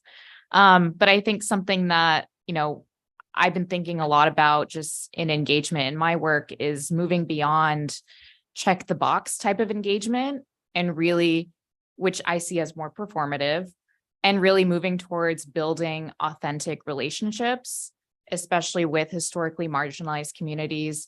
Something that I've been thinking about is not just thinking about the project. Oftentimes planners move from project to project, and you end up, okay, yeah, let's have a community meeting. Okay, great. We checked that box. Now, bye, never talk to you again. But actually building in more of a feedback loop and touching base with those communities, even when there's not necessarily a specific project, but just what are your community needs? How can that influence our work plan? So it's great to think about like, what are some carrots? What are some sticks? But I think we can be a lot more creative than that. And I think we should think more about the outcomes being the relationships rather than just the specific ways to get there. Because there's lots of different ways to get there. So yeah, just wanted to say that. That's great. Thank you. Yeah, good. I would just agree with everything that's already been said, and again, kind of echo the idea of working with community-based organizations to help engage the public. A lot of community-based organizations already have really good working relationships with the communities that they serve and trust. I know I've spent quite a lot of time helping people write testimony or, preparing people to give public comment. And a lot of time that's what people need to be able to just put themselves out there and say, what needs to be said. It can be really intimidating for a lot of people, especially if they've never done it before, or even helping people get rides to meetings if they don't have access to transportation. I mean, a lot of that is, challenging for some people, or using community-based organizations, providing childcare to attend meetings. There's a lot of barriers, reasons that some people just aren't able to. So continuing to support communities in that way would be really helpful. Yeah, I just want to make sure, Chantal, I think you're the last CIC member, if you want to add anything. No, I really don't have much to add or anything to add. I would echo what everyone's saying, and just happy to hear from the commissioners as well on their thoughts. It seems like we're in the same boat or on the same page on a lot of these topics, and I just think it's good that we're communicating that. So, thank you. Thank you. And I guess I know we've got about 10 minutes left, and I just want to direct maybe the commission and CIC members to thinking about our work plan for the next year. We've done a lot of great work over the last few years, and there's a lot of great, I think, momentum in this conversation and a lot of great values that have been lifted up, and what that means for how we can best support communities and the department and the commission. I know a goal one kind of refresh is, possibility depending on funding in the next biennium or in this biennium. So that, depending on how that goes, could be something that gets integrated into our work plan. A few folks have mentioned, these best practices in community engagement. So we do have a resource called Putting the People in Planning that the CISC supported in. It hasn't been looked at, I don't think, since 2019. Correct me, Sadie, on that if I'm wrong. Which looks at a lot of these best practices and how communities can do this work well. I'm sure it could use a refresh, given everything we've learned over since 2019 around digital access, but also I think where a lot of communities are going, to Jenna's point around how do we sustain engagement, sustain partnerships with community organizations outside of project by project engagement work. So I'll just leave it there, and I would love for us to turn our attention there if I can for our last few minutes. Yes, certainly. Let's certainly talk about that. I'm just not really familiar with the process of how you do create the work plan. Is that I just don't recall that. Do you? Because I know we don't sit here and create your work plan. I just don't recall how that. I'm not pointing at you, I'm pointing at the microphone. Yeah, no. Typically what we do is we have a conversation like this, and commission directs staff to go ahead and take all these big ideas and figure out how to jam it into a 1-year work plan. But these are big ideas. But what we have done in the past is I would write something, it would come back to you. There's an example of our existing work plan as an attachment to the staff report that's here. I have a single copy over there that I can pass around. But again, if kind of think about it the same way you do about our policy agenda. The ACE awards and the work that we do upholding the public participation guidelines, which is to give feedback to staff on the different citizen involvement efforts, or community engagement efforts around our policy development work, has us pretty close to max. So maybe pick one good idea after that. So that should be easy, right? We can do that in 9 minutes. Okay. Well, friendly amendment, Chair. Yeah. And if we need to extend by at least by 5 minutes or so, let's do so, because before we turn our attention to this, let's make sure we do hear from the person who has signed up for public comment, which I had was engaged in the discussion and forgot to recognize. So that's on me. So if we can do that, we can elevate Bruce Bartlett. Please. Thank you. If you can promote him. Great. Thank you. Welcome. Thank you for joining us, and we look forward to your comments. Well, thank you. I am honored to be here. My name is Bruce Bartlett. I am the chair of the Washington County CCI, and there's so many things I'd like to share, but in going through the People in Planning document, of the 3 phases of public involvement, we've focused on the planning phase, the outreach, and a little bit about the adoption, but we haven't said anything about the implementation phase. And in my experience, it's the code development that actually creates the effect. You can create all the plans you want, but often in the developing of the code to implement them, things shift, things become different. And so in Washington County, the CCI has a significant natural resources subcommittee, which has challenged the county's goal 5, the significant natural resources codes. And LUBA backed up the appeal that Washington County does not have clear and objective significant natural resource codes. And the county is about to engage on another inventory of the natural lands. And this could potentially derail a lot of the municipality's Goal 5 rules because they aren't clear and objective. The Goal 5 happened after the Nolan Dolan cases uprooted the ability to have prescriptive planning. And so that's a great example of citizen involvement in the overall development process, not just the public outreach component. And I'm all in favor of including everybody in the planning process, but the truth is every demographic in the state is underrepresented in the planning process, not just the BIPOC marginalized communities, but the dominant culture is underrepresented. There's 0.05% of the voting age people in Washington County involved in our public involvement process, 0.05%. So implementation is where it's at. Thank you, Bruce. Great comments. I really appreciate it. We really appreciate your participating and staying with us here to the end. Thank you very much. Let's turn back to is there anybody else signed up for public comment? There is not. Okay. Thank you very much. So let's turn to working on the work plan. Yes, and thank you, Chair Lilac. And I should just clarify.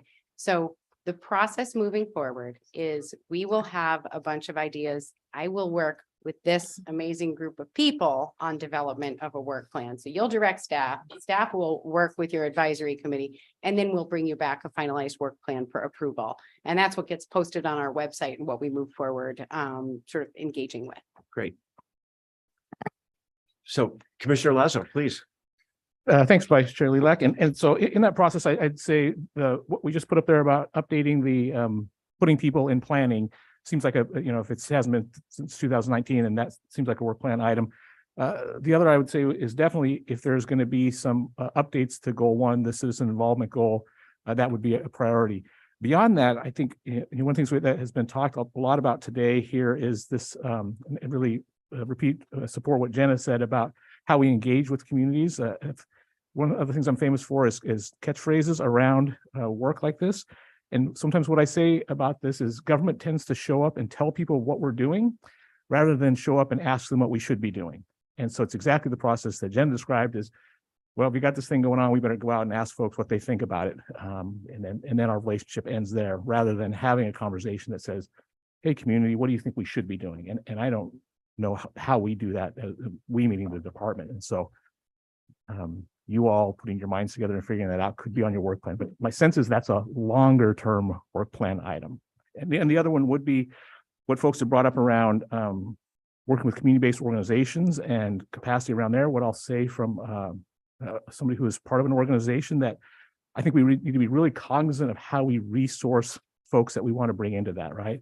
It's nice if we pay somebody $100 to come and testify. I don't know that it's possible, but that's not always enough, right? I think Jennifer mentioned that you've helped folks testify before. We really need to look at how do we resource those community-based organizations that represent underserved communities in a way that's meaningful, which means if I needed to add, if you came to me as an organization and said, boy, we'd love you to be part of this process. I don't have anybody on my staff that can just go doing that. I need resources that allow me to recruit folks to be able to participate in the process if it's not already part of their job. And so we have to recognize that it's not just $1,000 or $5,000. It might take $50,000 or $60,000, $100,000 to get those kinds of organizations the capacity they need to be part of these processes. So I went fast because I know we're short on time. Thank you. Yeah, so I sound like a broken record, but I think the key thing is to update Goal 1 to directly state increasing voices of the BIPOC community. And I have to disagree with the last public comment. At least the way I conceive this is that to increase the voices of the BIPOC community, we're really tackling issues of historical and structural inclusion based on race that we know our profession has greatly has a very negative record related to that. So. Thank you. Other commissioner comments, either here or online? I can't see if you have your hands raised. Chair Halava or Commissioner Jacobson? I don't I'm know. good, thank you. These are not raised. Good. Thank you.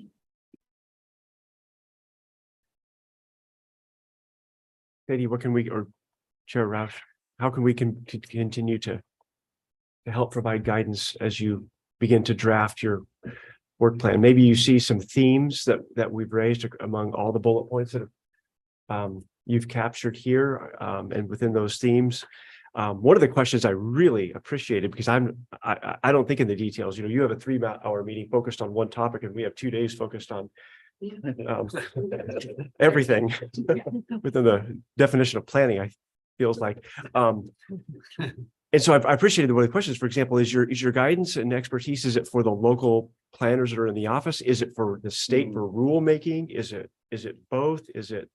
What is the spectrum? What is the scope? What is the framework? That's a great question. Yeah, thank you, Chair Lilac. So within goal 1, or excuse me, I guess it's within statute, because they are established in goal 1. And then in statute, it says they will advise both the commission and local governments. And the way that sort of in the before times, the CIAC is worked with local governments was to review their goal 1 plans. And indeed, we do have local governments. In fact, at our next CIAC meeting, we will be having a presentation from Washington County about the evolution of their goal 1 plan and how they are planning to address community engagement moving forward as they transition from kind of an old way to a newer way. So the charge is dual. For the CIAC, it is both advising local government and the commission. So their work is both here and outside. And so the bifurcation that Leah was speaking to of, how do we think about this at a scale that is statewide, and then also, something as granular as how do we advise a community of 450 on how they can do this well is real. That is part of the charge and the work. So it's not as big as what you're doing, but certainly not insignificant. No, very significant. Completely agree. Yeah. We just want to be as helpful as we can. And just, pardon me for interrupting, but I will say, and you will see this, I think, or at least maybe hints of it in the public comment that is attached to this item. There is some evolution in parts of the state, especially places that have better funding and, more population density, which comes with its own problems. I mean, we have challenges in rural spaces and we have different challenges in more urbanized spaces, about the role of a CCI or a CIC, which is a community involvement committee. So this is basically your citizen involvement committee, your community engagement committee at a local level. And those take different shapes. In a lot of places, it is the planning commission. In a lot of places, the planning commission doesn't know that it is, charged with this task. So there's a real uneven sort of representation of that and elevation of the issue before local governments around the state. And we have heard consistently kind of a need for an ask for some help in that area, both from CCI members and from local government, through our regional reps and through calls directly to me. So that's just a need that's out there. Whether or not we could address it in the space of a year or biennium, or, would it need to come in the shape of rulemaking under goal 1 and some clarification for local governments? That's a distinct possibility, but just to know that that has been a request. It's 12:05. I'm not sure if we have given you the direction that you would like for your next step to begin to create the draft plan with the framework to address exactly what you just addressed, what you just spoke to. So before I say anything else, would you like to ask any more questions of the commission before we I don't think we have Great. any more questions. I think this has been a really helpful dialogue, and we'll do some work to turn this into a work plan and bring it back to you all. A lot kind of rides on, what happens with goal one, I think, as well. So it remains to be seen. But I guess if I can just leave you all with something, and Zechariah already said this very well, but continuing to resource this work across the state is so important. The panel that we did at OAPA, one of the participants was from ODOT, and he had a question around, I just got a, proposal back on a project, and public involvement was going to be 40% of the budget on it. And he's, when is enough on it, really? And I think one of our panelists said, that sounds perfectly reasonable to me.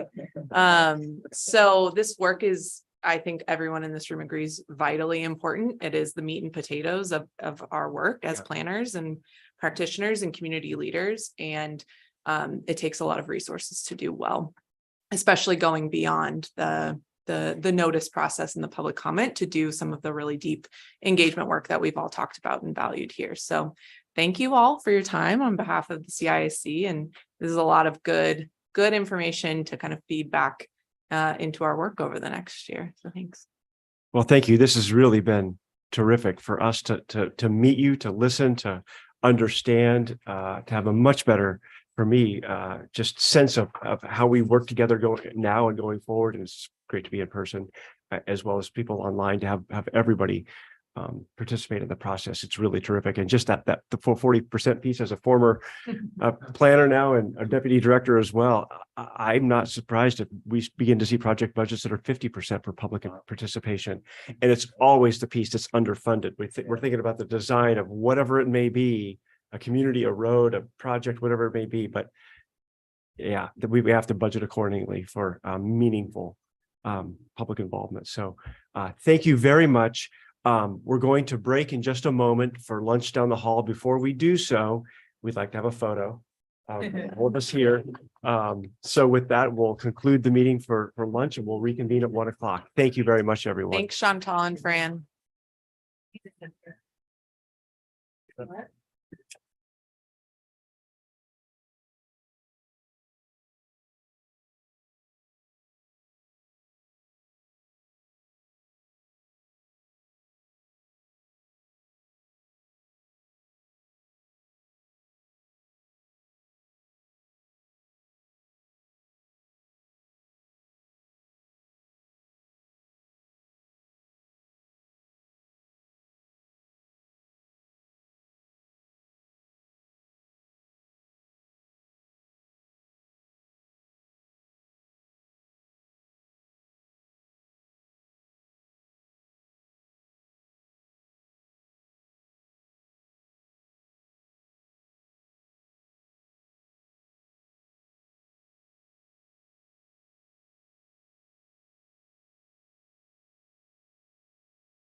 And that's the only thing I get. I had it yesterday, so I did not order one today. Yeah, make sure. Gotta limit myself. That big sweets are so I know. Yeah, I'm sure she is. Oh, yeah, good. Oh, I didn't see those. I know, exactly. Yeah. Don't you? Gosh, my white beard really gets up nice. It's so nice. Oh, yeah, mine's just like, be careful, we gotta get sunglasses. Oh, yeah.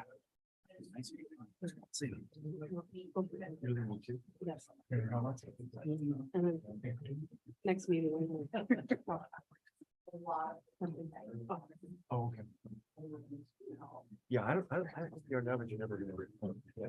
I'm on the same boat. Yeah.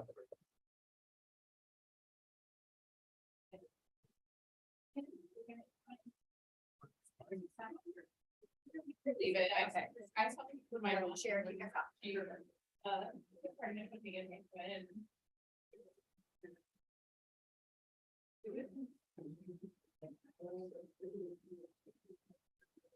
Peter. Great stuff. You're talking about that.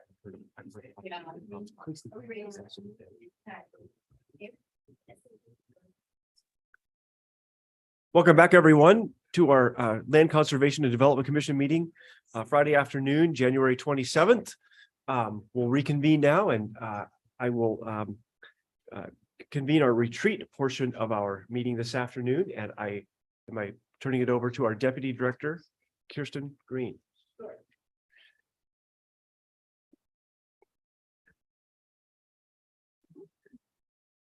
Thank you, Chair. Commissioners, we would like you to be in reflection space and sort of big thinking space. Sarah Halova and Commissioner Jacobson, I hope, can hear us on the Zoom. But this is a moment to think backward 50 years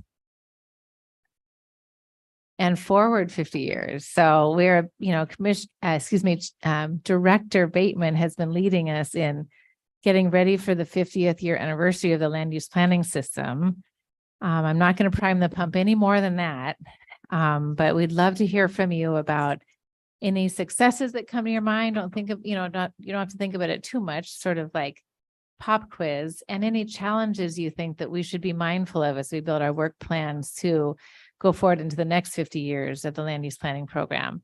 So Director Bateman is at successes, and I'm over there at challenges on the flip chart. I'm sorry that Chair Halova and Commissioner Jacobson probably can't see those flip charts, but please trust us, and we will transcribe pretty much everything you say to us into some notes that will go into a body of work that is also the notes from the roundtables you've been experiencing. You've been hearing in John Day and Lincoln City about local government's perspective on successes and challenges. So this is, if you will, your moment, please, to give us your feedback on successes and challenges, just until about 1:30, and then we'll head into hearing from Anita Yap, and I'll introduce her at that time.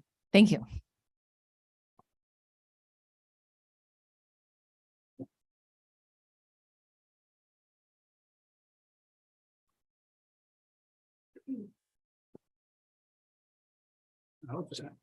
Good. I was going to say, commissioners, my hope is that we'll just keep this informal and everybody just jumps in.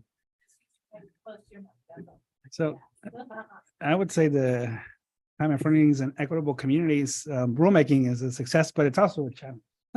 So, yeah. Well, in terms of a challenge, we had the perception that it was a top-down, very regulative type of effort. Thank you. How about success? That it was more of a bottom-up organic effort.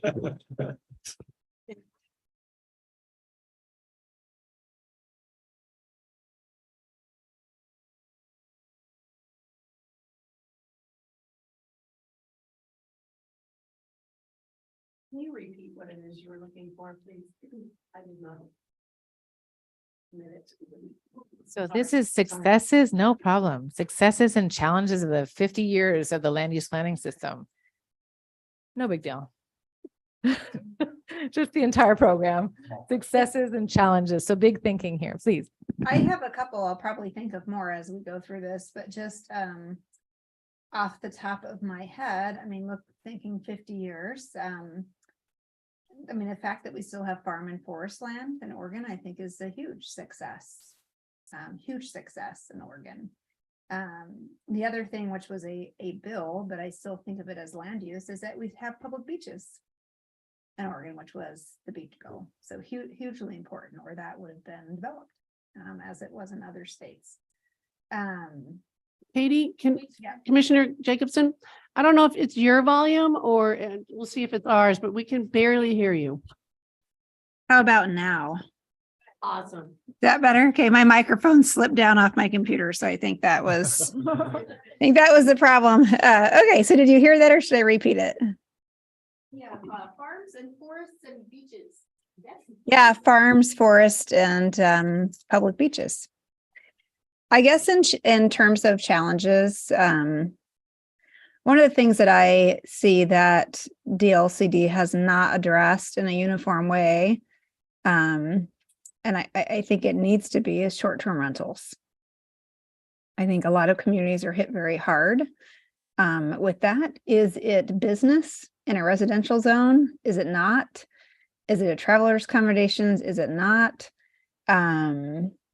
Does it have an impact on housing? Absolutely.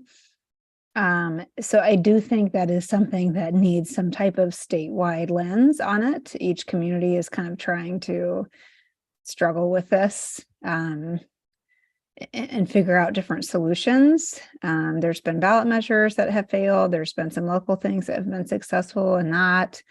But I think about some of the things we've dealt with, some of the things we appealed on here just this week and in the past that, had some statewide context. That's why the agency was involved. And I think this is one of those issues as well that at some point needs to be addressed holistically.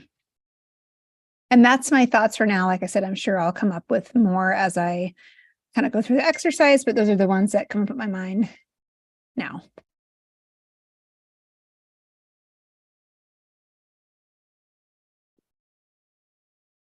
So I don't know if this would go under, I guess it would probably go more under challenges, but 50 years ago when these goals were written, we didn't have climate on our radar.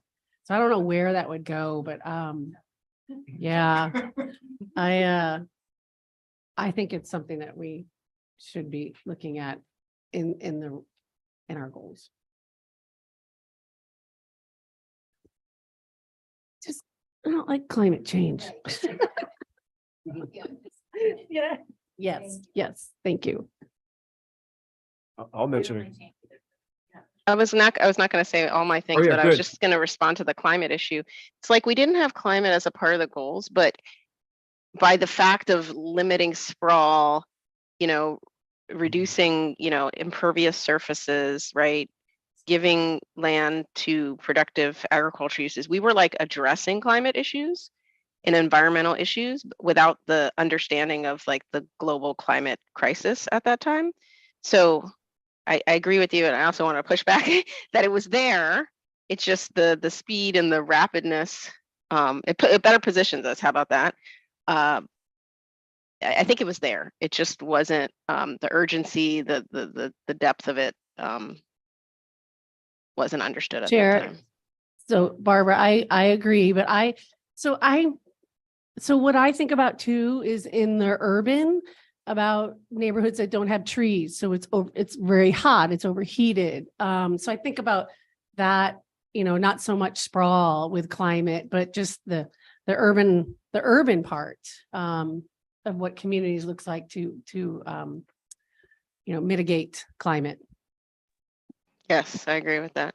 And it's interesting. I think I told you guys about a book that I'm listening to on tape about, I I think it's called 7 Indigenous Practices for Well Living or something like that.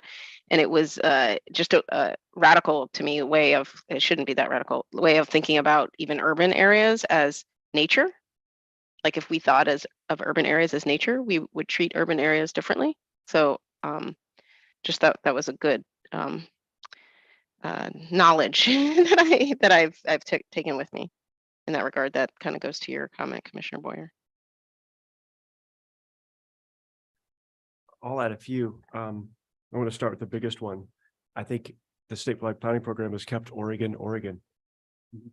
I recently heard a senator from Eastern Oregon state that as you cross the line to Idaho, it looks very different. And it's one of the extraordinary values of Oregon. And that is in large part due to our statewide planning program. I think another success, and not everybody's going to agree with this, but this is my perspective, is that the program has evolved. We didn't initially have the coastal goals. We didn't initially have the Willamette Greenway goal. And then it's changed over time. It's, I'll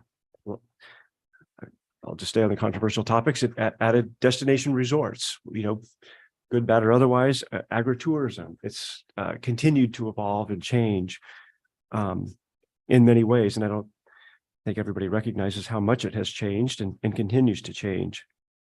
A couple of challenges, I think, is I think sometimes we are too prescriptive, maybe far too prescriptive in some of the rules that we write or some of the goals. I think about, for example, House Bill 4079. There are a lot of communities that didn't act on that because it's pages and pages of rules for what should be a relatively small urban growth boundary amendment. And I get it. We need to have a high bar, but it doesn't need to be so incredibly onerous. And I think we see that in a lot of things. And it comes with inviting everybody's input, but then we end up including absolutely everything, and it becomes overwhelming. And the UGB streamlining rules are another one. I served on that. Why hasn't anybody used it? It's complicated. It's very intensive. Another one is I continue to think, and I give this entire credit to John Fregonisi with Fregonisi Associates, who spoke at Building a Better Bend many years ago. And he just said, the UGB expansion process about determining exactly where that line goes consumes extraordinary resources. And if it didn't require all those resources, communities could actually put more of that money into planning.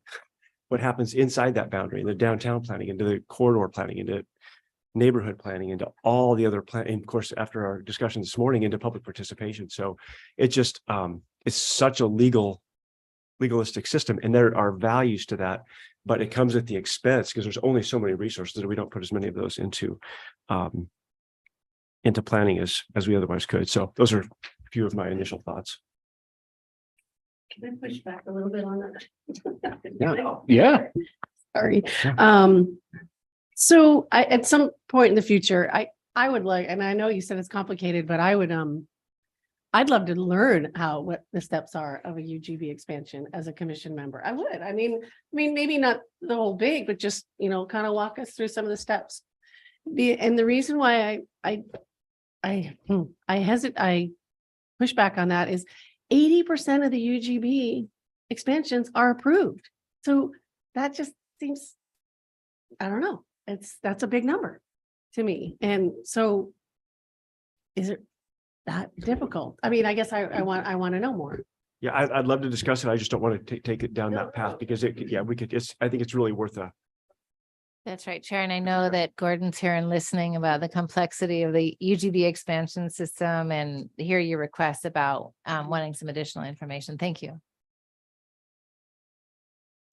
And then a little pushback on that too, but I feel like we should all say our opinions and all say our pushback opinions is also like, if there is a high bar for something in our whole entire system, it's probably that, so I think there's different scales to complexity, and that probably should be the most onerous, if that's the right word, because once gone, farmland, you don't get it back. So I'm all for like streamlining and making things easy, but it's like if there's one thing that should at least take a good analysis. It's that.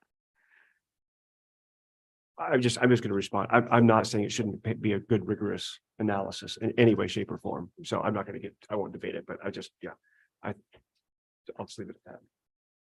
It's interesting, Chair Lilac, if I could just ask though, what I heard in your remarks too is that there's an opportunity cost and that communities, I'm hearing what I want to hear. I'm just going to own that, but I'm hearing too that communities have things that they want to work on inside their boundaries too. And so not to lose track of that. Right. Yeah.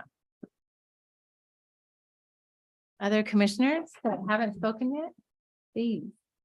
Okay, so first one, just to echo, I think we've been very successful at protecting farm and forest land. And as part of that process, our urban growth boundary containment or growth management has really been shown to have increased the densities of our cities, which I think is really great. I think that was probably not intended through the program, but I think it was an outcome that we observed. And so that's really exciting to me.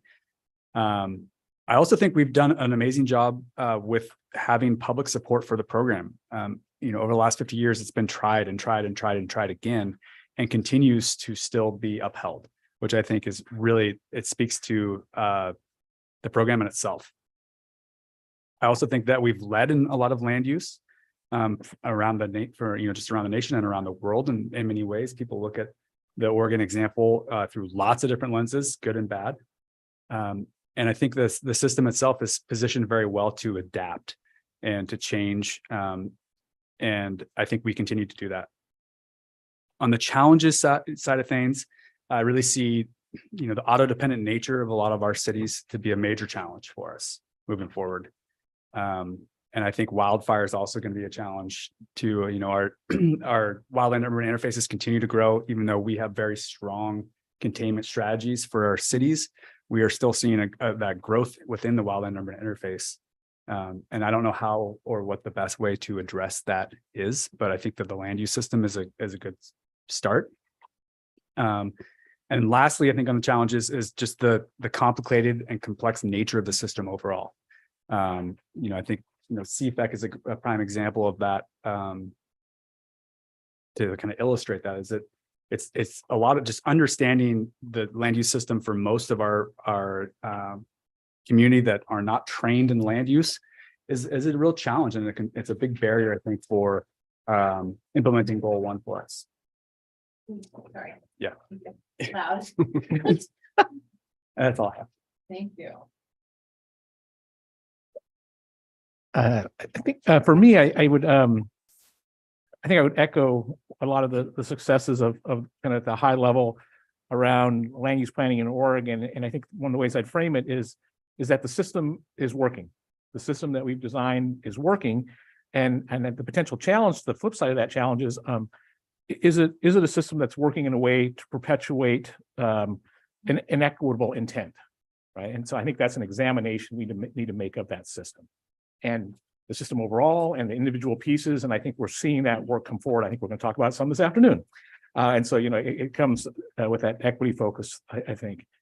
I think that challenge I'd also identify that's going to come up in the last 2 days here as we've talked about some of these changes at the edges of the uses and at the UGB is this tension between the other kind of emphasis I bring around housing and other uses, right? So we've drawn a line that says, here is where we are going to have farmland, and inside of this we're going to have other things, and there's a real tension that exists at that line, and I think we need to understand how to balance that priority wise.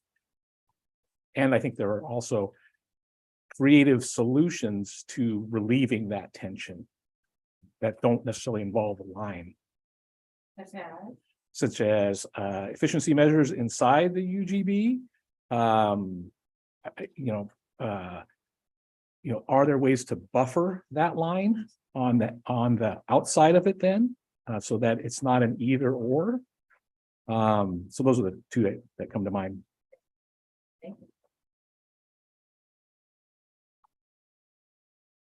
Great. Have we heard once? I think, go ahead, please. Yeah, I've got to jump. This just reminds me, I think a success was the Metolius area of critical state concern. And that could be an opportunity for the future. Should we, the state, choose to, and local communities choose to use that again for future opportunities. And related, rural reserves. It's in statute, and it's not utilized as much across the state as it is in one region.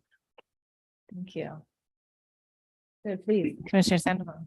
So I think in terms of success, the kind of the diverse representation and leadership, and diverse in many ways, but particularly in terms of racial, ethnic, and gender kind of diversity, both on the commission, leadership, staff, and like, for example, this what we heard today from the Citizen Advisory Committee. Thank you. We get a challenge on that?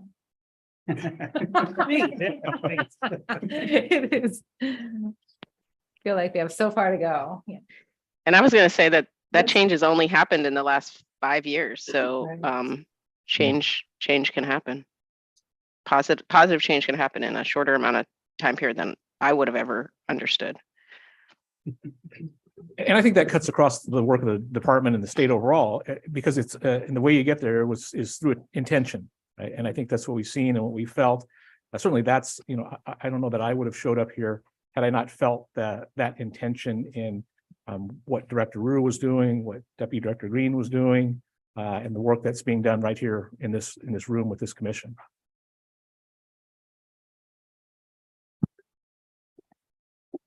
I could propose that we've gotten some good creative juices flowing by asking a corollary question, which is when you look around, what things make you proud, or what make things make you feel like you're home. So you might think about it in that way. And there were a couple bullets early on in this sheet here that were specific concepts or named programs, named terms, and specifically some things that we were able to differentiate between geographic areas or because of population, or that we were able to customize and not have this one size fits all. So if there are examples like that you want to bring forward, or that you particularly like to quote all the time, we should put those on the sheet too. I hadn't done the first question, so I was like not ready to. I would like to answer the first question and then hear your question again, because I think I want to hear it again. I was going to say positive things have to do with the preservation of farm and forest land that we've been talking about. But to me, it's also about food security, which I equate to national security. And I feel like I don't hear a lot of conversation about that, which I think with climate refugees, climate emergencies, and wars, we've seen how food insecurity, those two go together, food insecurity and national security. So I think that's positions Oregon really well in that regard. And then also driving toward like local products in the local economy, be them agricultural products or other products. So economic development actually is tied to land use. The positive parts that I've seen are tied to land use. Challenges, I would say, there's definitely like a feeling of the government and zoning plan for land and sort of like it magically happens because it's zoned that way. And so I feel like there definitely needs to be, and I say this everywhere, a stronger tie between the private sector and the public sector in terms of there's certain societal goals that we are aspiring to in our zoning. And, a lot of times there aren't discussions with landowners about how do we help you achieve these kind of larger societal goals with your piece of land. And, this happens especially within the urban growth boundary that I mean, that's my experience is there's a lot of land where there's no activation of the landowners to develop it due to a variety of factors, but the public sector never asked those landowners, like, what would it take to do housing, let's say on your property or whatever the thing may be. And then there's definitely still I wouldn't say still, there has always been a NIMBYism within urban areas, which if we're going to fully realize this system, we have to be YIMBYs, yes, in my backyard. And so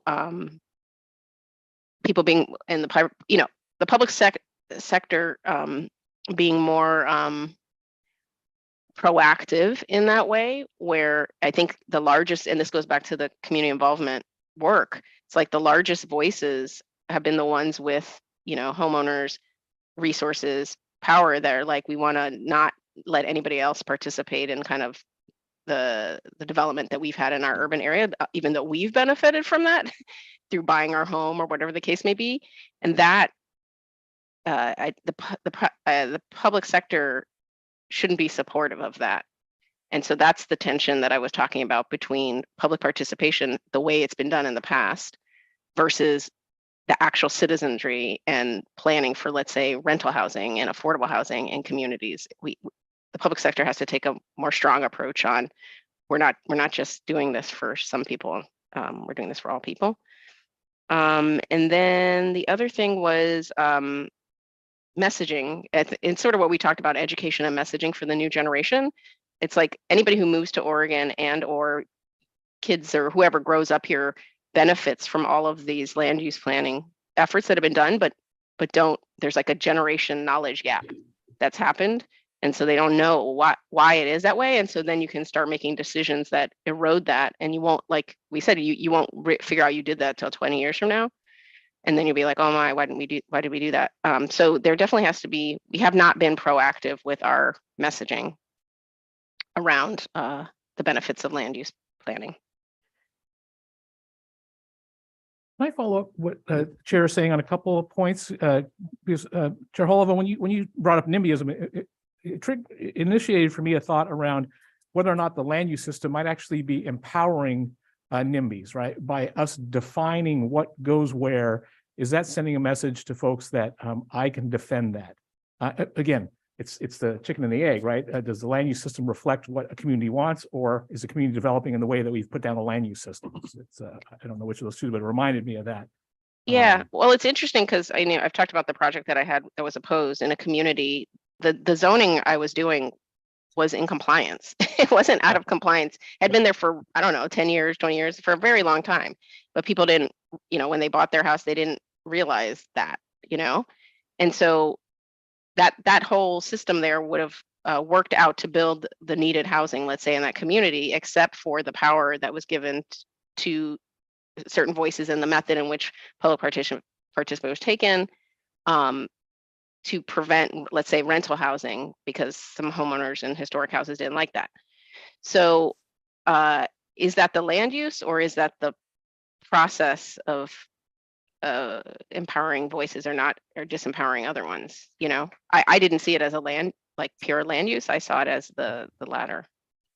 Chair, if I may, just a time check. This is actually a really good segue into the equity lens for the commission's work.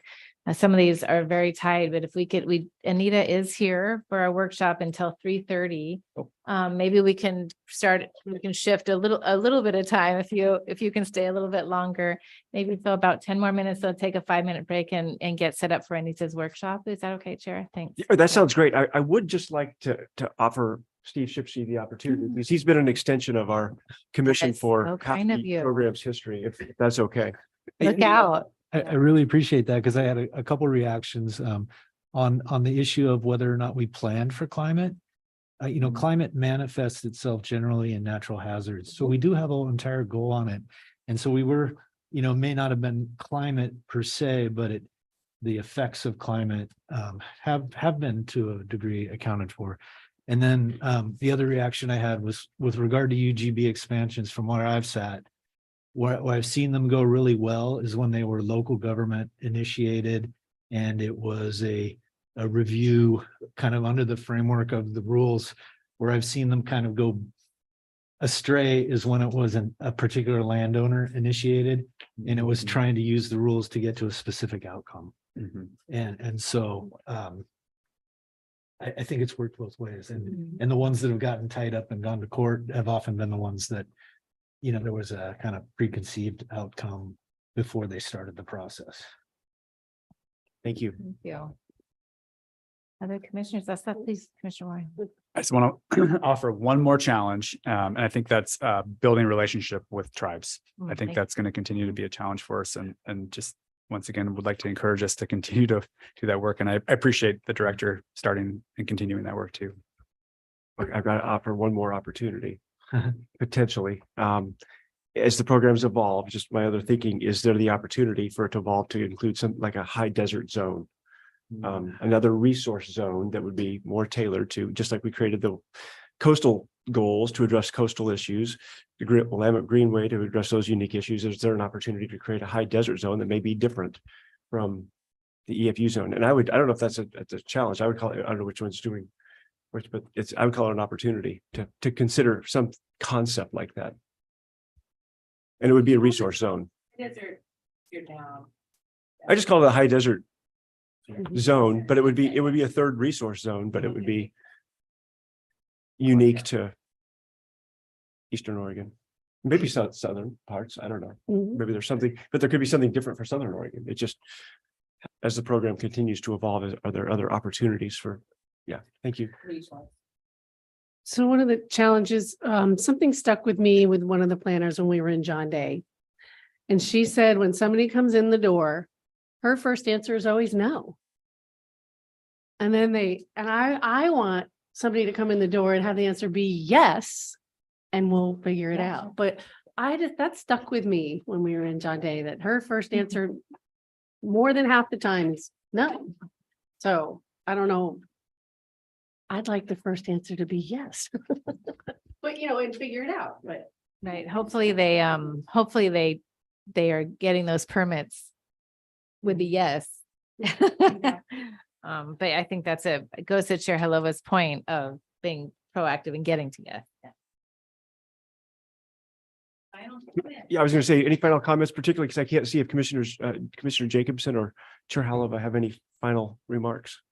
Yeah, I guess one thing, just listening to the discussion, and thinking about the next 50 years is we do a really good job, I think, in helping local governments move forward with planning and updating plans and that kind of stuff. But I think opportunities to help local governments move into this century.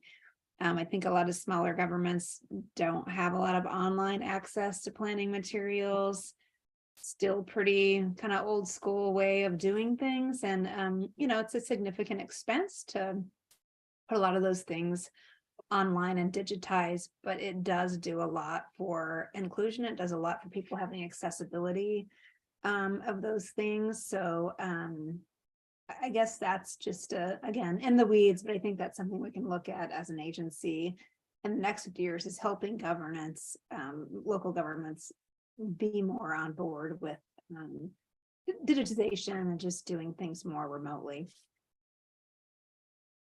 That's great. I think I just hear a great thank you from the field for that. A virtual thank you for remembering that. It was very difficult. I mean, Commissioner Jacobson, after the wildfires, and you experienced it firsthand, for people to even get the permits and get the rebuilding through. So in a lot of cases, I think there's one Southern Oregon example that did convert Phoenix, possibly, or Talent, to an online permit system through that recovery effort. But maybe we don't have to wait for disaster. Yeah, and Do that.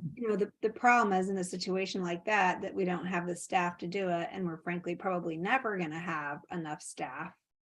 But if you allow places where people can kind of help themselves, like for example in Lincoln County, we don't even have an online database where you can look up zoning codes in the unincorporated part of the county. You have to call the planning office.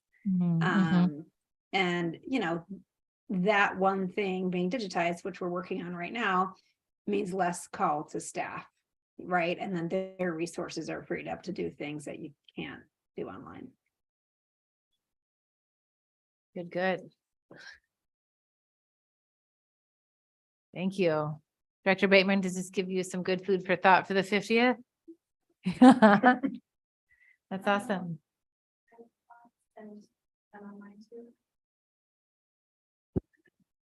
Final thoughts?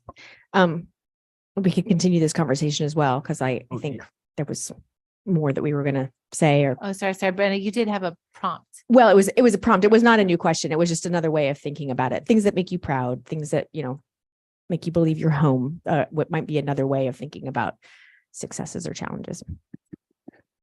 Yeah, I can offer course, I could offer comments all afternoon. But one of them, and I hear this frequently, and as local government, I do hear about the opportunity or the challenge to improve state agency coordination and agreements across state agencies, as well as which then support local governments. And we did lose periodic review for counties almost 2 decades ago, I think now. And so some counties continue to engage and update their comprehensive plans, and others don't. I'm not sure. I haven't tracked cities as much, but certainly periodic review. And maybe it's not just for counties, but it's just I don't know if it's a challenge, but it's something we've certainly lost. I think something else we've gained that I don't know that's been used has been an updated regional problem solving program a couple of years ago, and that was Southern Oregon. That could be an opportunity to be used to address regional local issues that we don't usually otherwise utilize. And I know there was some important legislative updates a couple of years ago to help facilitate the use of it. Just to segue off of that too and support it, I think that regional planning in Oregon is an opportunity for us that we can absolutely build on, and will help us with, I think, a lot of the issues that we've kind of laid out, and also very difficult to do.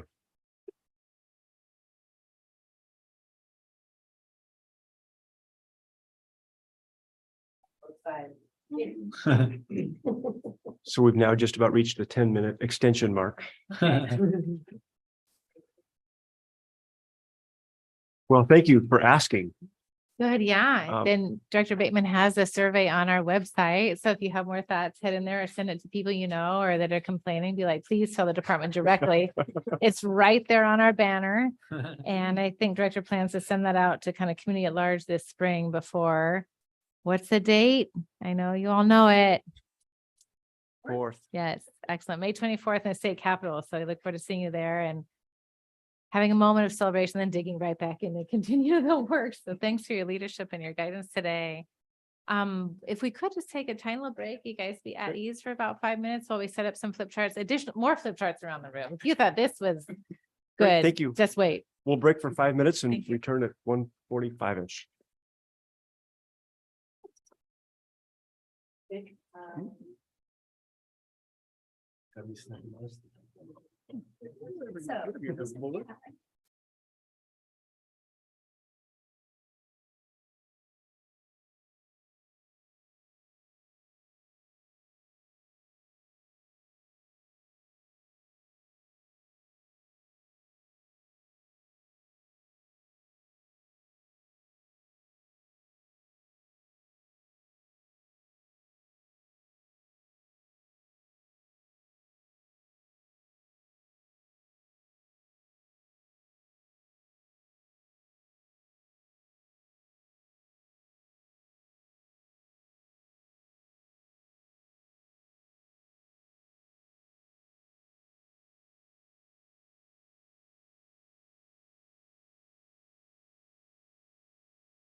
Can't hear you. Can you now? Oh, I can.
Okay.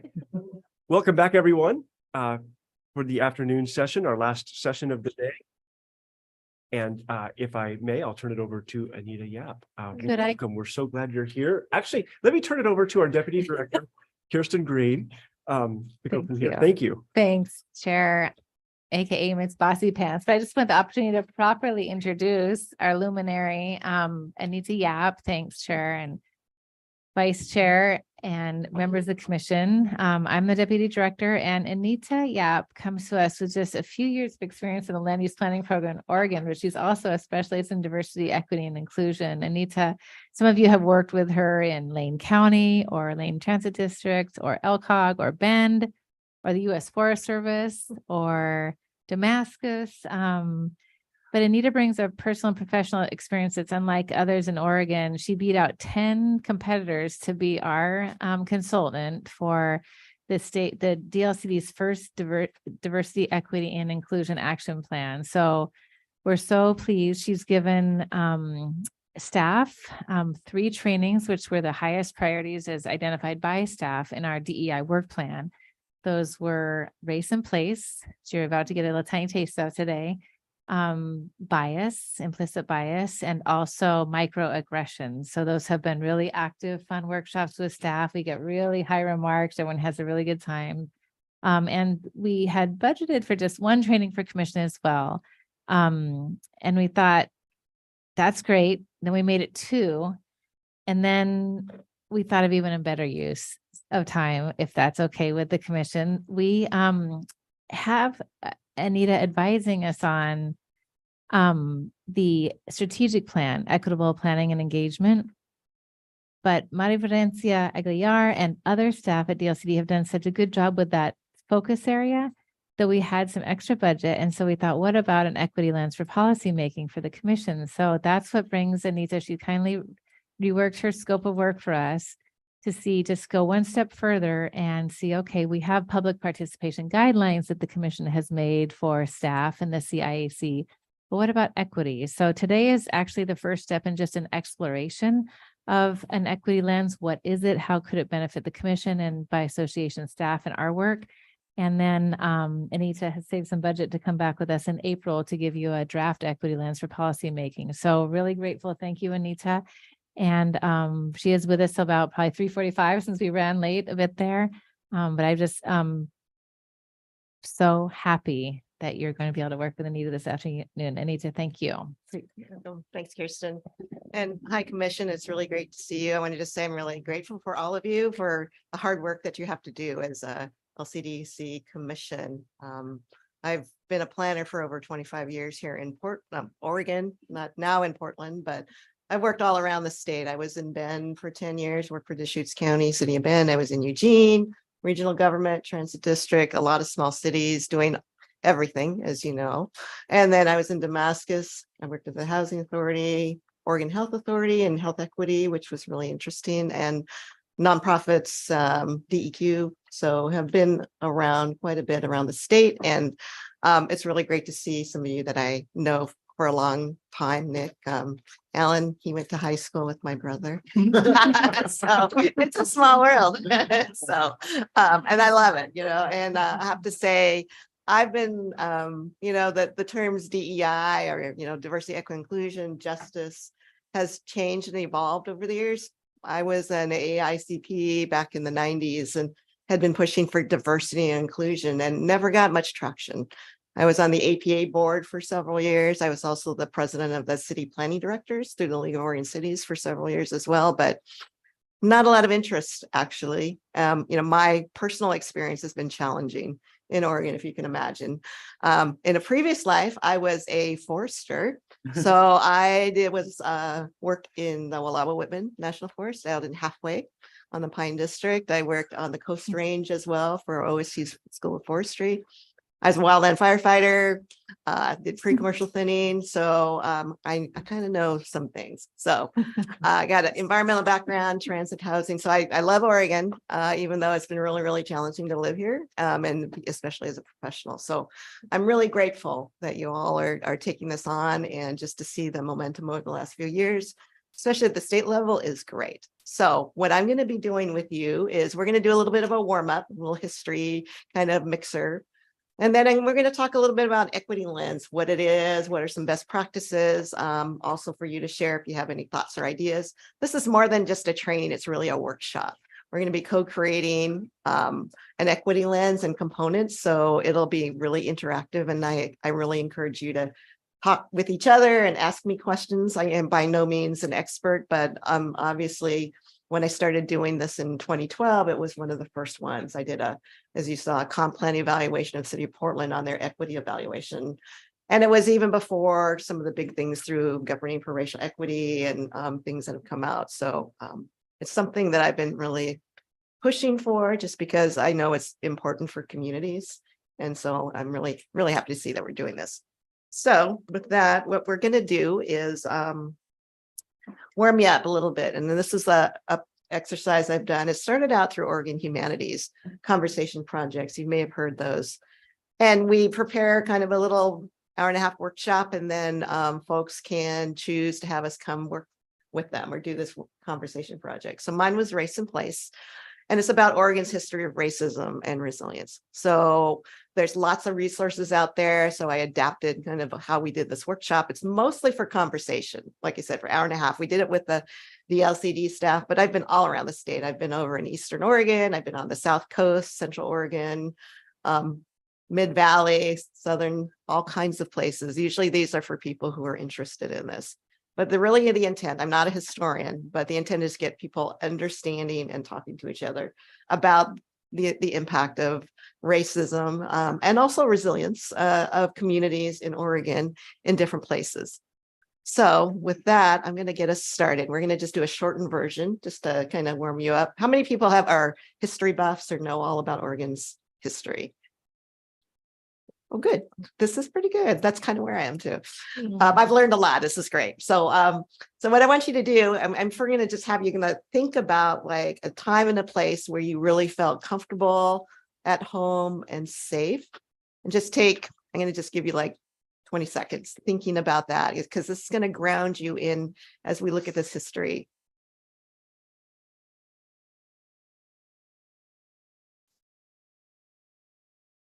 So I'm going to have you keep that in mind. And what I'm going to have you do is I have some history cards. And so I'm going to have you stand up, come over here and grab one, read it, find somebody to talk to about it, and then switch. I'm going to give us about 15 minutes and talk to as many people as possible, grab as many cards. I have a whole resource list as well if you're really interested. And it keeps growing because history is history and history is made as of today. So it's been really fun.